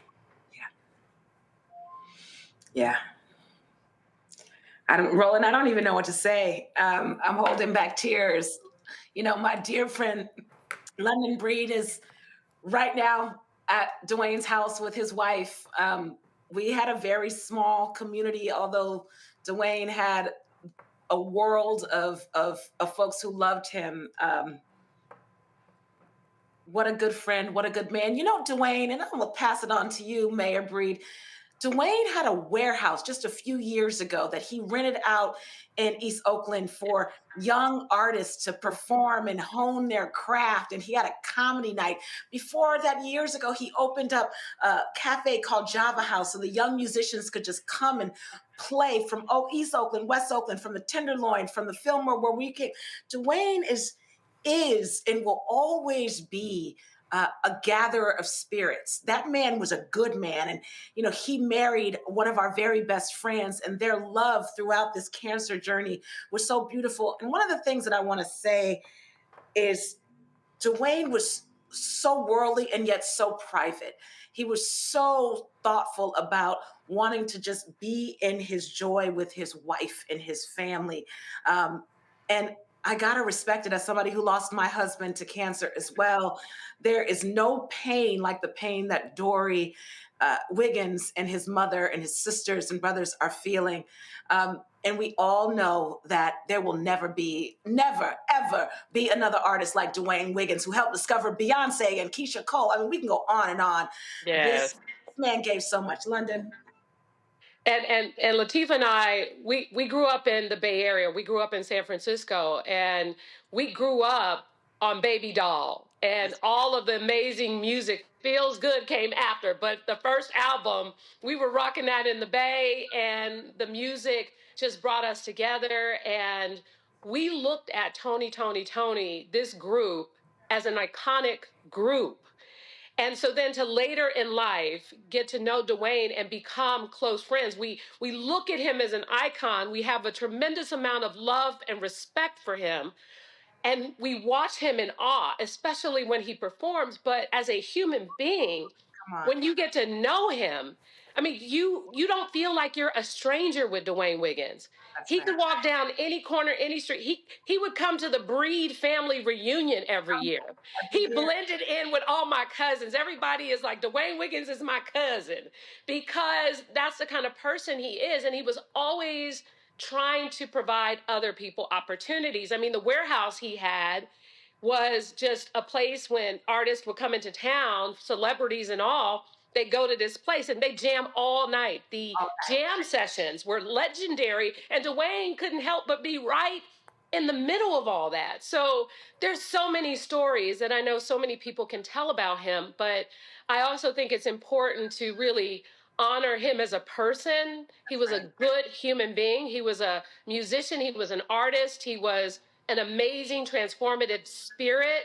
And, you know, his loss has left a big hole in our heart, especially people around the entire Bay Area. And we are hearing from people from all around the world, artists, celebrities. Dwayne Wiggins, his impact is felt everywhere. I mean, London, he did fundraisers for all of us, all Black women running for office for free. You know, he showed up day in, day out. You would see Dwayne at the Trader Joe's or at a political rally, at the Juneteenth, the last Juneteenth that London facilitated in Oakland, the largest Juneteenth parade in San Francisco history. Dwayne was in his drop top, you know, front and center, performing in the parade. So we know him as a political stalwart, an artist, a brother, a husband, a father. Roland, we're hurting. What was amazing about watching them perform, again, that was just 3 months ago. The joy on the stage, we all went backstage. He was smiling, he was laughing, he was talking about how it was a great week of shows. And the energy was unbelievable from the stage to the audience and back. I mean, Roland, I don't know if you know, but Dwayne was also like a big brother to all of us. One of London's best friends became the regional director for Alpha Kappa Alpha last week. And Dwayne was so very ill. And he got out of his bed and had his full band last week and played in front of 2,500 AKAs, had to have his brothers come take him on the stage. He held that guitar and we said, no, no, no, no. Dory, to his wife, he can't do this. Dory was really clear. Dwayne wants to live his last days performing and making the sisters happy. You know, the sisters of service. That was 7 days ago, London, right? Yes. That was this past Saturday, yes. Wow. And I mean, he wanted to die. Look, as they say about folks in the military with their boots on, and musicians. I mean, that's their life. That's what gives them life, and doing what they do. And so, you know, I just think that. You know, we recently lost Angie Stone, tragic car accident. Also this week, the great Los Angeles world-renowned musician Roy Ayers passed away at the age of 84. And Ayers was 84, Dwayne was 64, Angie Stone was 63.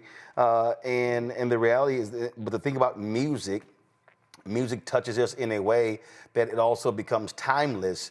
And you're going to have folks generations from now jam into those iconic songs that cause London to get out of her seat and dance. Yes. See, Roland, you're bringing up some mess now, but I like to think that night sparked the Tony reunion that happened in 2022. No, I was talking about 3 months ago. I wasn't talking about during COVID. You brought that up. I was talking about see you. Dwayne performing though, he made us get out of the house and go see some amazing music. That was a night, right, London? Yeah, that was a night that we made it Tony Day in San Francisco. I mean, look, there's so many stories that, again, I keep going back to that. I was looking through my phone and finding video. I mean, he was there at my birthday party last year in August, and he was right there videotaping the whole thing. And it just, when you think about Dwayne just wanted to experience the joy of life with the people he loved and care about. And so he showed up, whether it was on stage, he gave you 100,000, 10, whatever the number is. He gave you all of what he had in himself. And it was as if it was the first show he ever did in his whole life. He just gave it to you every time. And even when he hung out with his friends, he just gave you all of what he had. And he just enjoyed, he'd walk in the room. He's like, wow, this is beautiful. These people are beautiful. I love this. He always had this feeling of goodness and excitement and joy, and people loved him so much. I'm talking about, he rolled down in his drop top caddy in my neighborhood that we grew up in Fillmore, California, in San Francisco. He couldn't even get one block. Because they were like, Dwayne. They just had to say hi, take a picture, whatever the case. And it was just nothing but love. That's what he brought to the table constantly. And so, we're really hurting out here. The Bay is hurting, people who loved him and worked with him. And we just want to do everything we can to honor his legacy and just really live like he did and don't take any moment for granted. I think that what London is painting the picture of is a man who was music but community focused. Just a couple years ago, he took over 20 Black young artists to Ghana. Dwayne was an internationalist. He was also, he would laugh if I would say this. He was also the husband to his wife. So many of our close friends came through Dory Wiggins. And boy, oh boy, did he love that woman. And I do have to say, as somebody who was a caretaker, London and I have watched this beautiful, beautiful love story of theirs to the last moment of Dwayne's breath. He had this woman literally washing him, praying over him. So folks who are deeply sad in this moment, we should all pray to move through the world as this man did. And in his last moments, he was holding the hand of the woman he loved the most. That's music, that silence, that joy, that crescendo. He lived and employed literally hundreds and hundreds of people throughout his career. He had amazing children who were super talented, and he took his last breath in love. With listening to music. Come on. His favorite songs. When that night after we went backstage, I was talking to, I think it was a stylist. And Mario. That was Mario. And I was talking to 2 or 3 different people, and they were just talking about just working for him and how great he made them feel and how down home. That was what the folks were expressing about him and just being a part of the band and a part of this experience. Yeah, and that's just what he did with people. Look, put it this way: if Dwayne was mad at you, you did something real bad. It took a lot for him to be mad at you. He was not that kind of person, because even if he were mad at you and you came back around, he'd be like, "Hey, what's up? It's nothing but love." He would sweep it under the rug and keep it moving, because he enjoyed people. He enjoyed being around the people he loved and cared about, and being around him, people flocked to him. It wasn't as if he was going out there trying to find people. People found him, and he was everybody came to Dwayne. Everyone wanted to be around him. Whatever event, Dwayne Wiggins gonna be there? Okay, we need to, Dwayne Wiggins is having a woman. Dwayne Wiggins is, and so people wanted to be there. And the crazy part, before all this social media, because I remember as a kid, because my brother used to go to those parties when you could only take Polaroids. I still have pictures of Polaroids from Dwayne Wiggins at the parties back in the day, before I was even 21. And, you know, with my brother and other people, because he would not say no to taking a picture. He enjoyed people in the park. He was always the same from back then, when there was no social media, when there was, you know, Polaroid cameras, to the person he had always been, you know, no matter what. And I think that's really something that I will always remember and be grateful to call him a friend. And also I will cherish the fact that, you know, God has blessed us to not only be his friend, but for the world to have the experience of knowing the creativity of who he is, the music he not only made, but the music he helped others to make. I mean, it is unbelievable, just his legacy, and I look forward to just really trying to celebrate and honor that. I'm hurting and I'm sad right now, but you know, when I turn on Feels Good, or I turn on Baby Doll, or I turn on any of those songs, I'm just gonna think of him. You know, it just some songs, Whatever You Want, you know, as soon as you hear that, you don't even have to hear a word. You hear the song and it's like, whatever you want, sing that song. But He I created could a go. culture. He created a culture. He created Yes, right yes. behind London. Right behind London, there is a swimming pool in this beautiful Eichler home that Dwayne owns. And I got to tell you, you know, the babies, the young kids are in that pool. Dwayne would have barbecues, and because he's a dad, he would go into his garage and pull out the floaties and the balls. This was a man who was loving not only to his wife, to his mother, to his children, to his nieces and nephews. And he was, like London said, like, you know, Mr. Martin, a savant, a producer. Mhm. You know, if you look in that house, there's a big bass right by the door. There's a piano, there's a number of guitars, there's a drum set. The man could play all of them. He wrote more songs than you could ever imagine. We are losing our Berry Gordy, but you know, in the sense that Dwayne was so much more than any master producer. Like we said, he was a savant of our time, and we will celebrate him every single day for the rest of all of our lives, from hip hop to R&B to community activism. He implored all of that together. And thank you for giving us the opportunity to just reflect.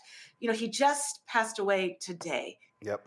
The family will begin picking up the pieces slowly. He was so much to so many folks, but to so many folks in that house that London is right now, he was their everything. And I'm thankful. I'm so thankful. I'm so thankful that we all My celebrity friends like Chris Spencer, George Lopez, and Guy Torre, they're always are joking and tripping. They're like, man, why you always shooting video? You and all your cameras. But then what always happens is they always are asking me for the footage later. And so I'm always shooting stuff. And I wish I had a longer clip, but this is, we're gonna close this out. This is 29 seconds of Dwayne Wiggins doing his thing. Listen.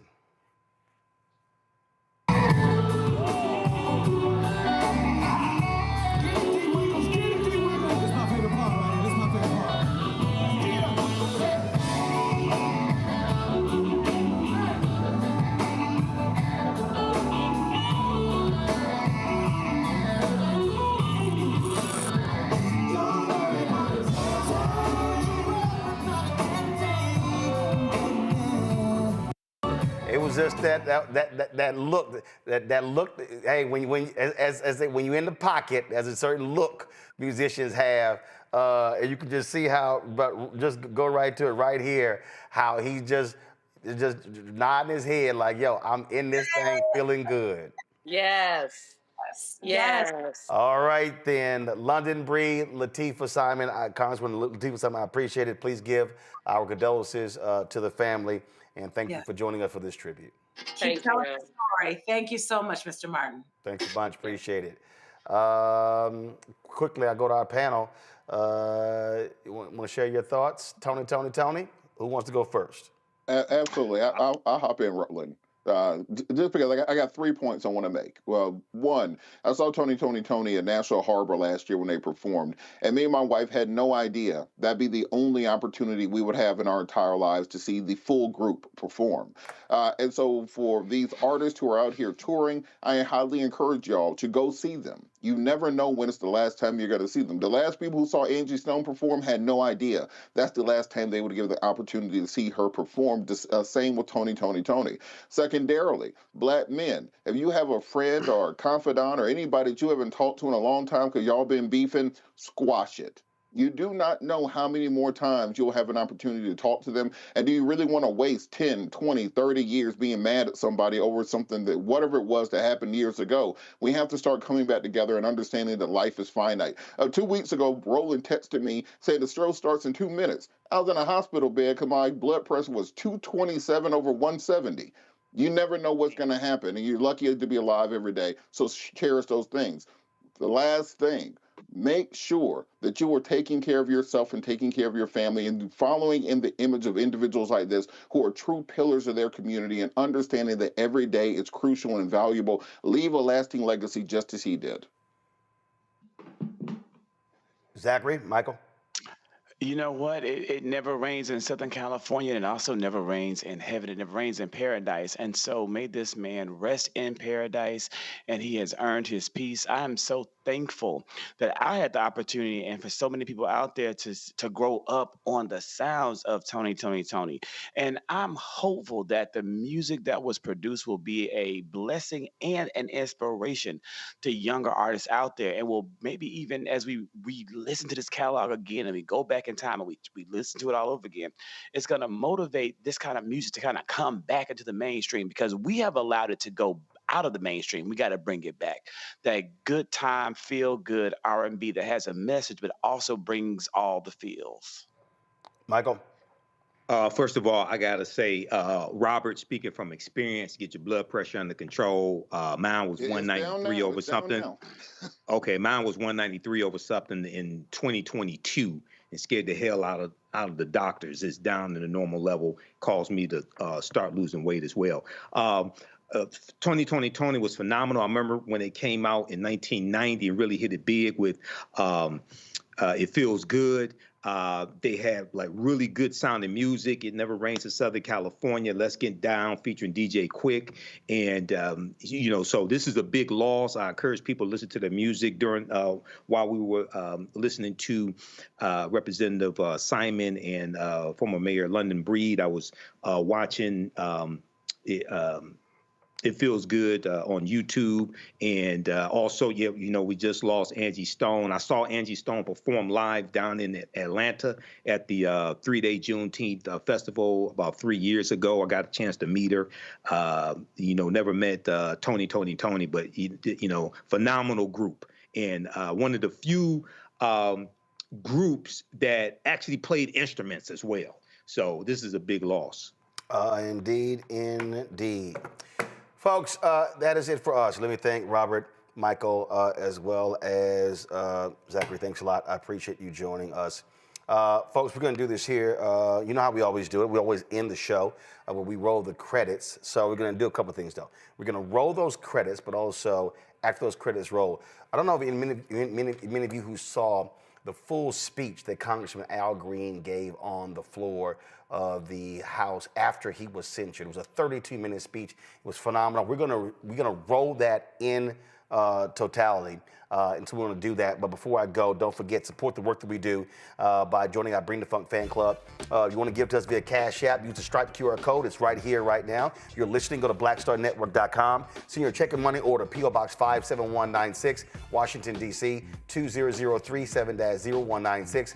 PayPal, R. Martin Unfiltered, Venmo, RM Unfiltered, Zelle, Roland at RolandSMartin.com, Roland at RolandMartinUnfiltered.com. Download the Black Star Network app, Apple phone, Android phone, Apple TV, Android TV, Roku, Amazon Fire TV, Xbox One, Samsung Smart TV. Get a copy of my book, White Fear, How the Browning of America is Making White Folks Lose Their Minds, available at bookstores nationwide. Get the audio version that I read on Audible. Also, get your Roland Martin Unfiltered Black Star Network gear. Go to rolandmartin.creator-spring.com or go to blackstarnetwork.com. The QR code is there as well. Also, be sure to download the app Fanbase. Get the app, and if you want to contribute to the Series A raise, go to startengine.com/fanbase. Startengine.com/fanbase. I will see you guys on Monday. Again, we're going to roll the credits. So everybody who's a donor of our show, if you give it in one time or every month, doesn't matter. We are listed. If you don't see your name, send us an email so we can add your name. It happens. We've had almost 35,000 donors. So if you don't see your name, just shoot us an email. We'll be sure to add it. And then after we roll the list of our fan club members, then we're going to roll for you that full 32-minute speech of Congressman Al Green. Is a fantastic speech he gave on the House floor after he was censured by the Republicans. All right, folks, I'll see you guys on Monday. Holla!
Speaker's announced policy of January 3rd, 2025.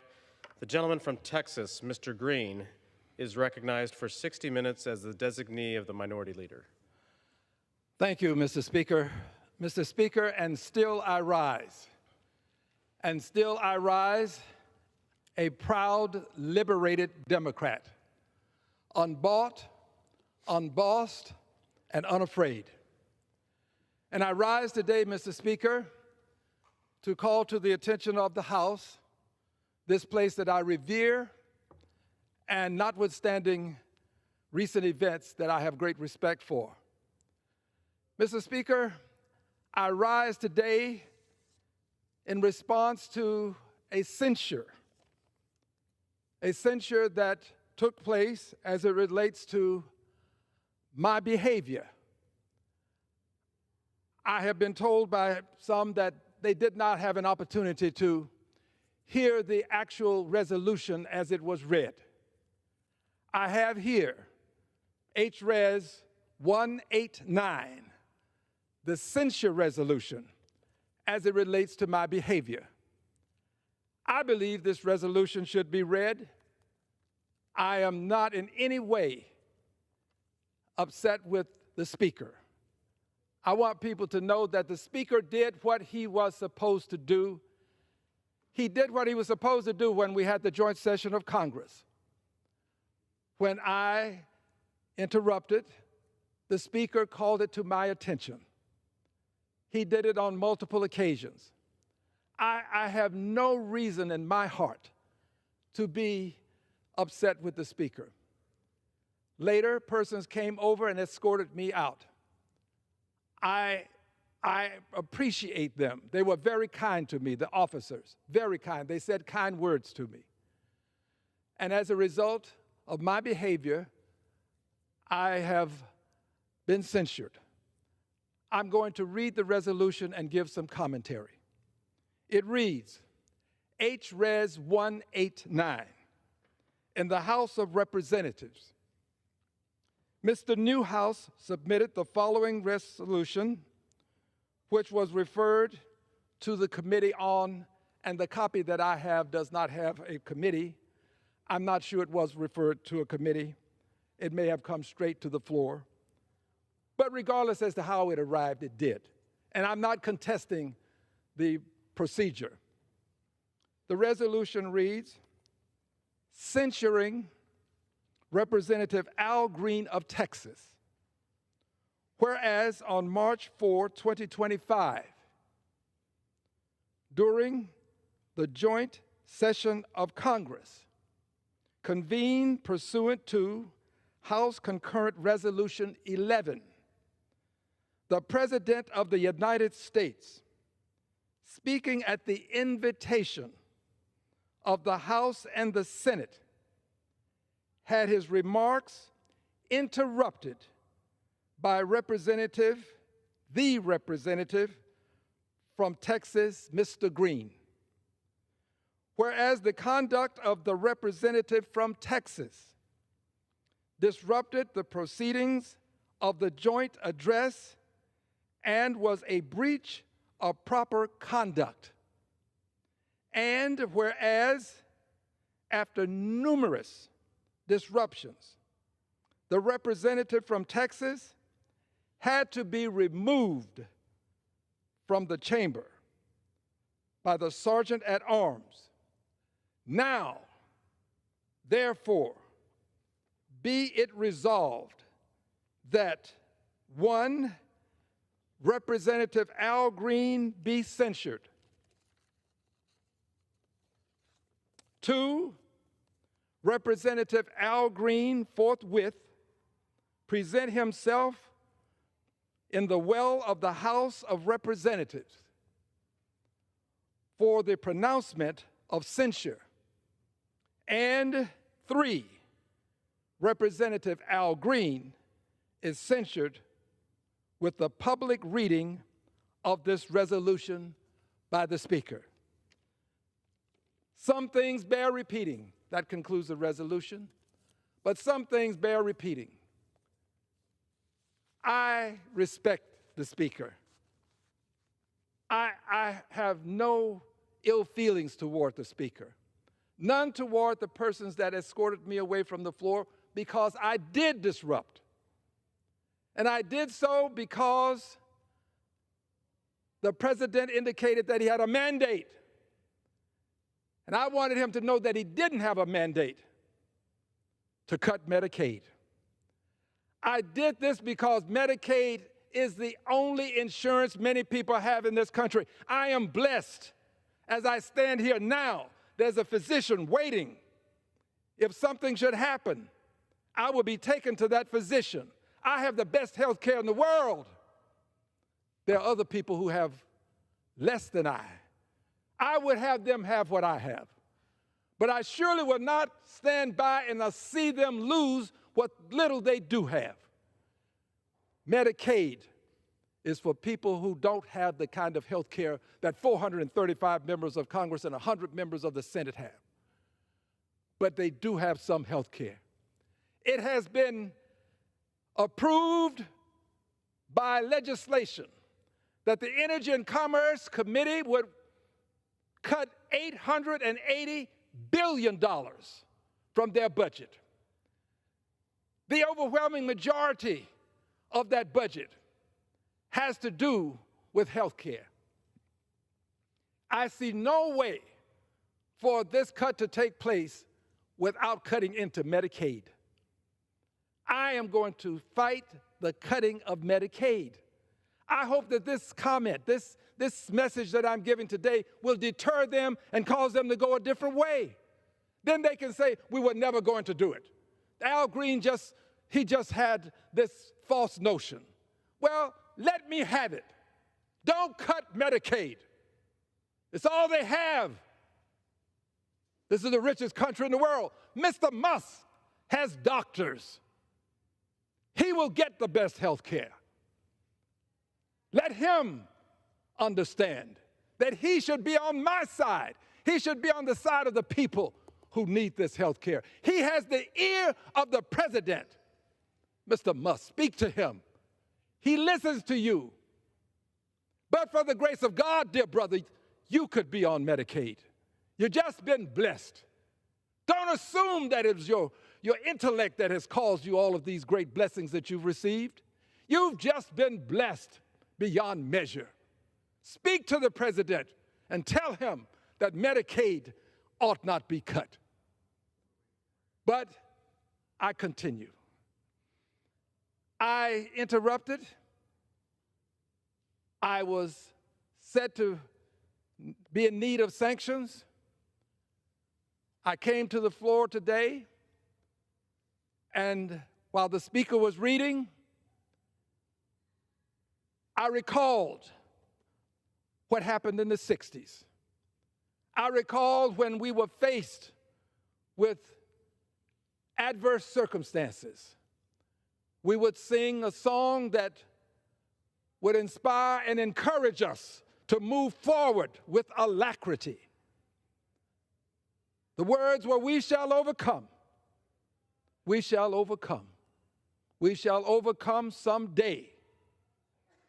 Deep in my heart, I do believe that we shall overcome someday.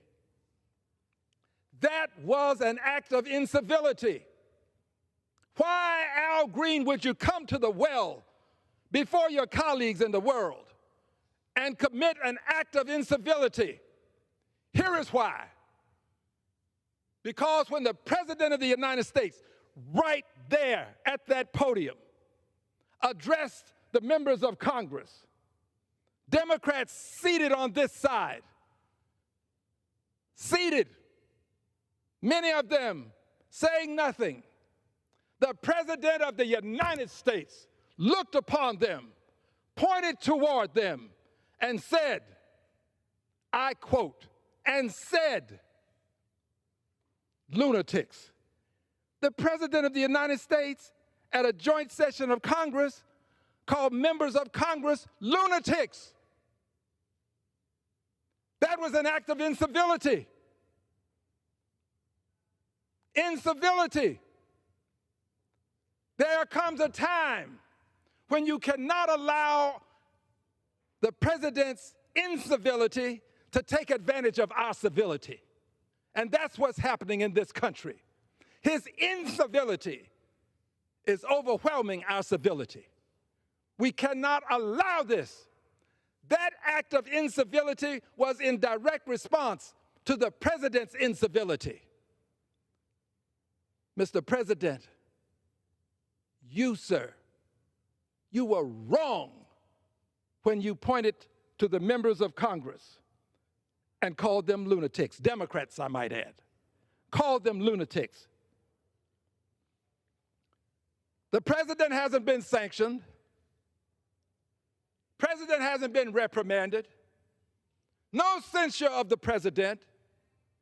The president is above the law. Supreme Court has said as much.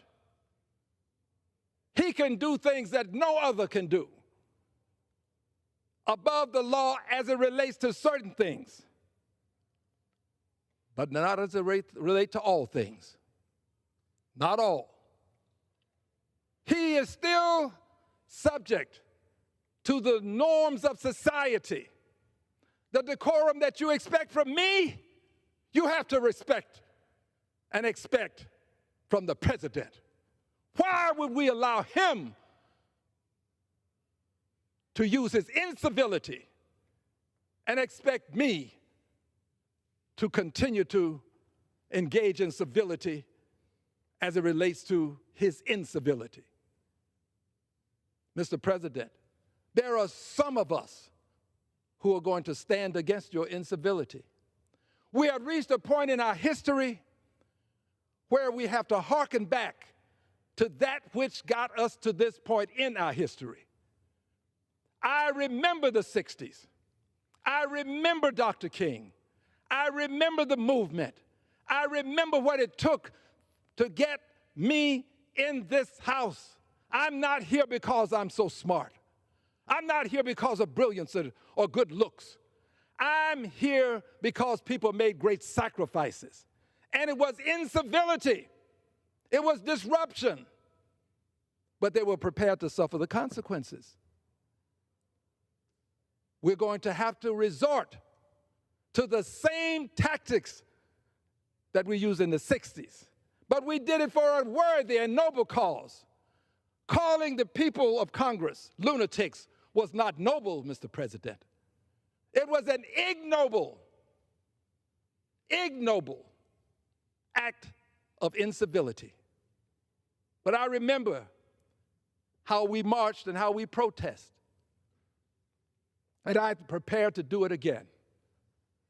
If you treat me like you treated me in the 60s, I'm going to respond the way I responded in the 60s.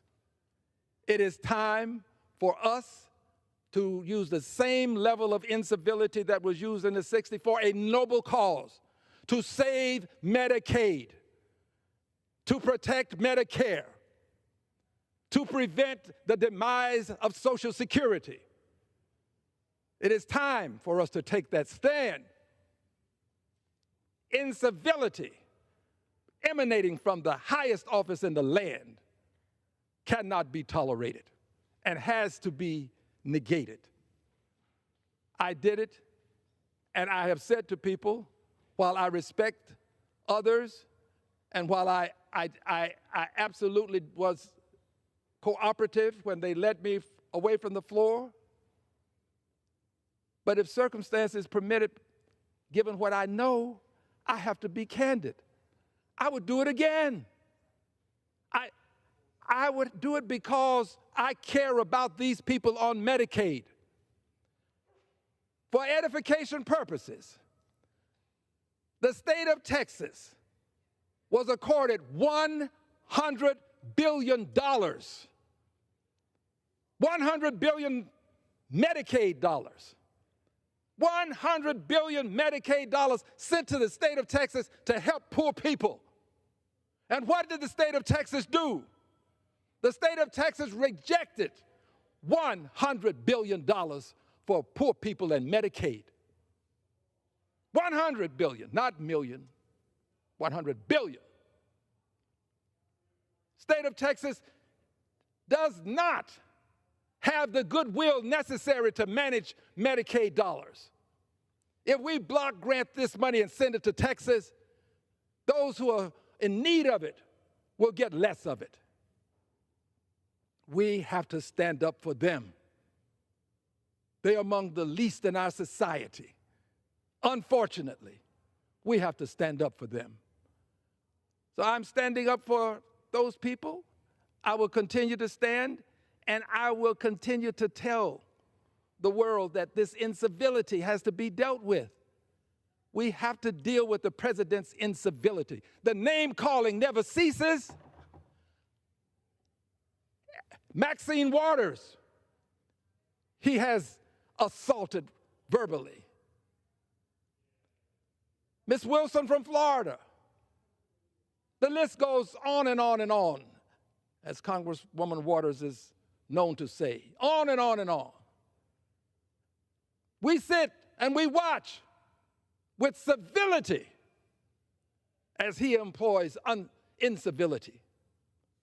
Yes, I said earlier, and I'm retreating to the point, that he has been given a certain amount of immunity. He has not been given absolute immunity. But he seems to have an inordinate amount of influence with his party. Inordinate. I see people doing things that I never thought I'd see them do. I see people who are conservative, that I have great respect for, doing things that I never thought I'd see them do. I'm not calling names. I'm just saying to you, friends, the president has an inordinate amount of influence.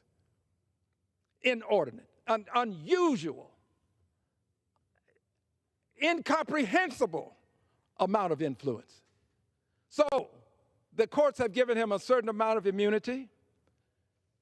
His party has given him carte blanche to say anything, to come before the joint session of Congress and use the word lunatics as he refers to Democrats. The only thing left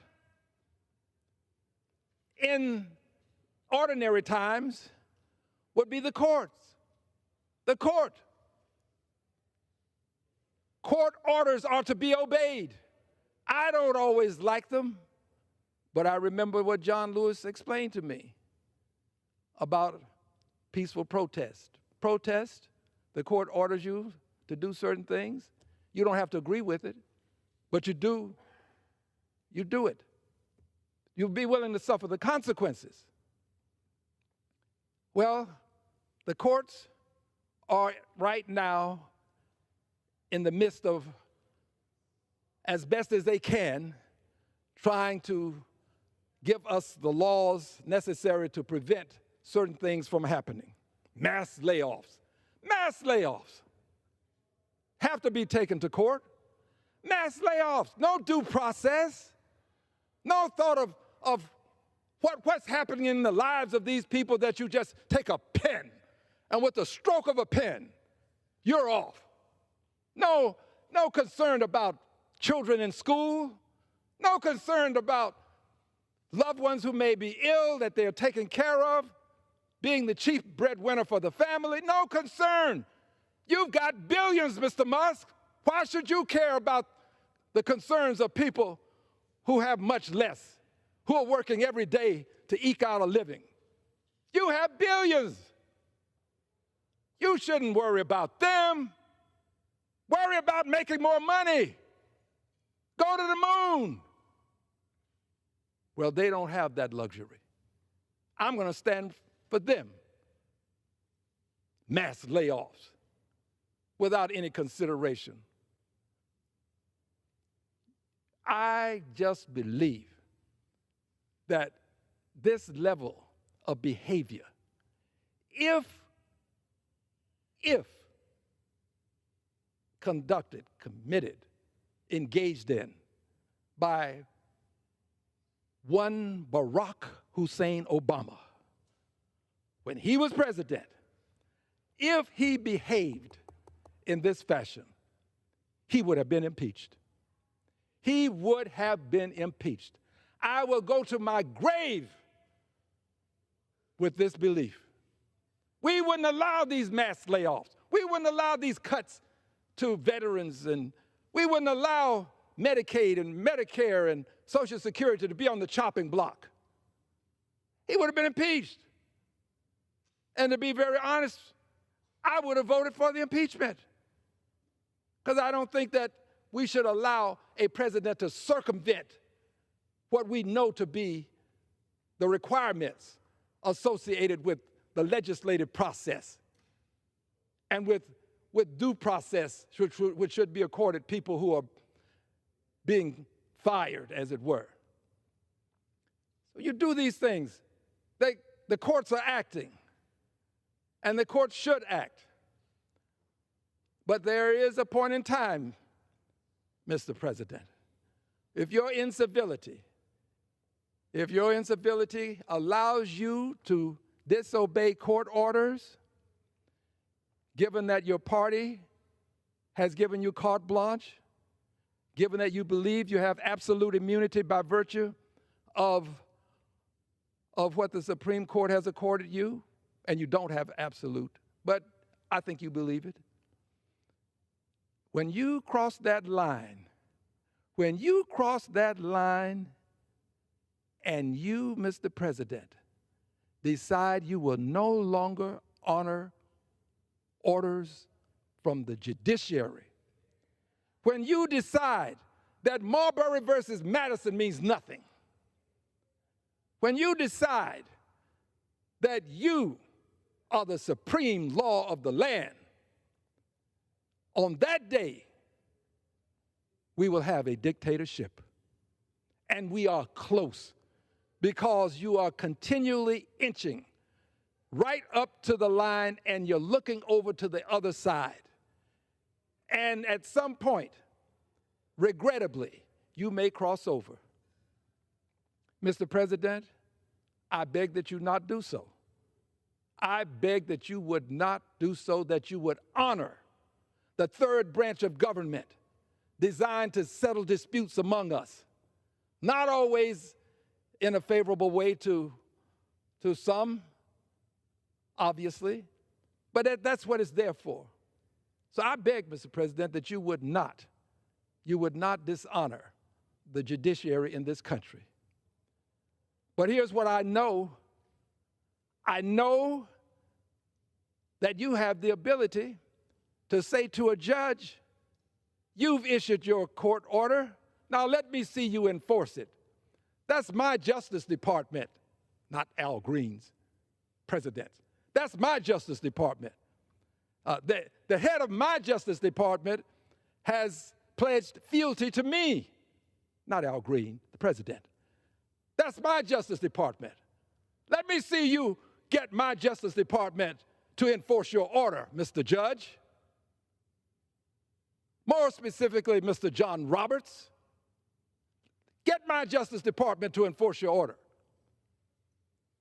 Let me see you get my marshals to enforce your order. This president, whether wittingly or unwittingly, has put himself in a position such that the Justice Department has pledged fealty to him.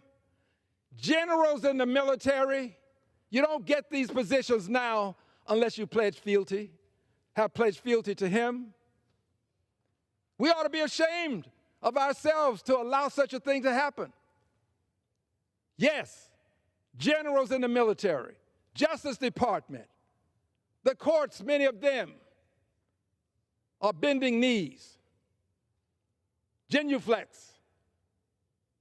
Somehow you believe that you are showing respect, I suppose, or maybe you're just currying favor. But be that as it may, Justice Department, generals in the military, many of the courts giving a genuflex, wittingly or unwittingly, he is setting himself up such that he is in a position such that at the end of his 4th year, he might attempt to do what he tried to do and failed at the end of his last term. He tried his best to prevent the transition of power. He did all that he could. He encouraged persons to come over to the Capitol. People came and they literally broke into the Capitol. I was here. They came and they marched through the Capitol. And by the way, for doing it, the president has given them the ultimate reward. You, and you. Yes, you too. All of you. You are pardoned. You're given some sort of amnesty. You're okay. This is what the president has done. So wittingly or unwittingly, he is now in a position to make that same effort. Only this time, the Justice Department is with him, not with the Constitution. Generals in the military are with him, not with their oath that they've taken. The president, wittingly or unwittingly, has put himself in a position such that if he chooses to stay on beyond his term of office,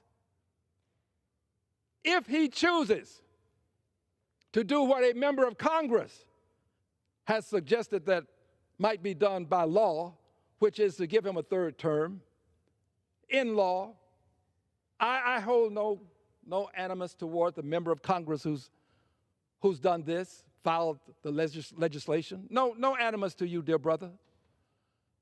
But what we have done is witness a president who wittingly or unwittingly has put himself in a position such that he will have the power to enforce the inanity of not allowing a peaceful transfer of power.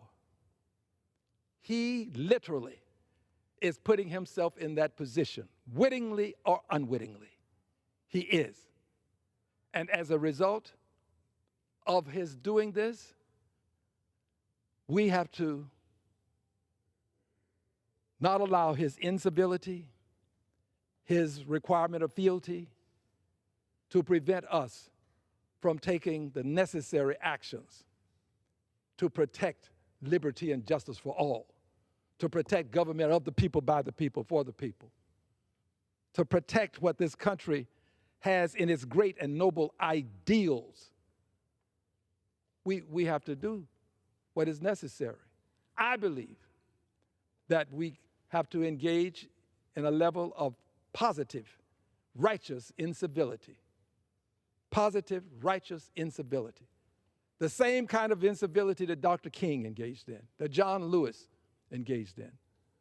This incivility would only be a counterbalance to the president's incivility. I'm not saying that we get into the name calling and stoop to the level that he does. I'm saying that when there are moments for us to have righteous incivility, we should. So now I'm back to where I started. Stood there in the House, the well of the House, other members with me. I never suggested to anybody that you do a certain thing. We did sing "We Shall Overcome."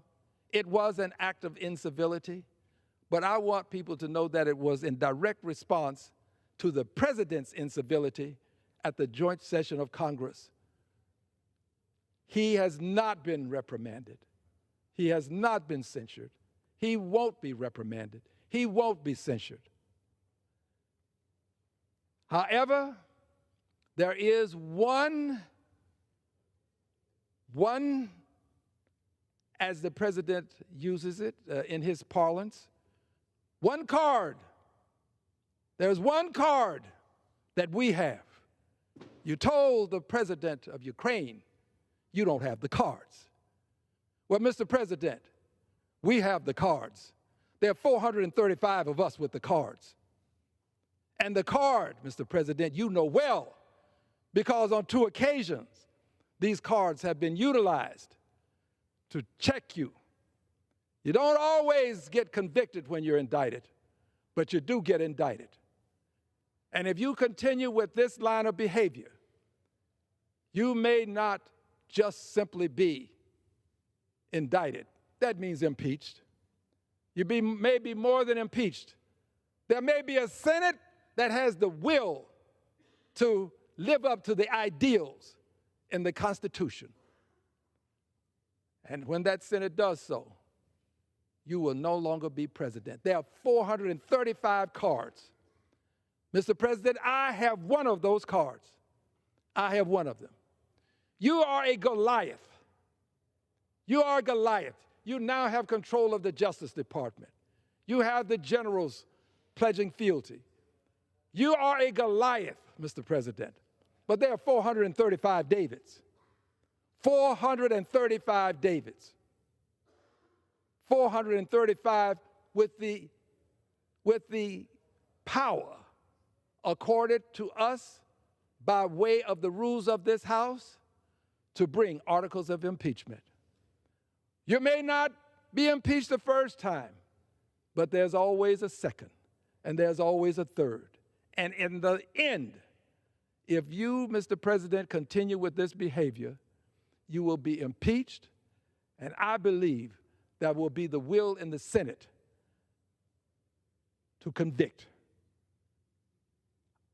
I'm not threatening anyone. I'm talking about the rules that have been accorded this House, which I happen to be a member of and proud to be a member of, and accorded the Senate. You're a Goliath. But, Mr. President, there are Davids among us. Your incivility can no longer be tolerated. It has to be met with righteous indignation and righteous incivility. I yield back the balance of my time.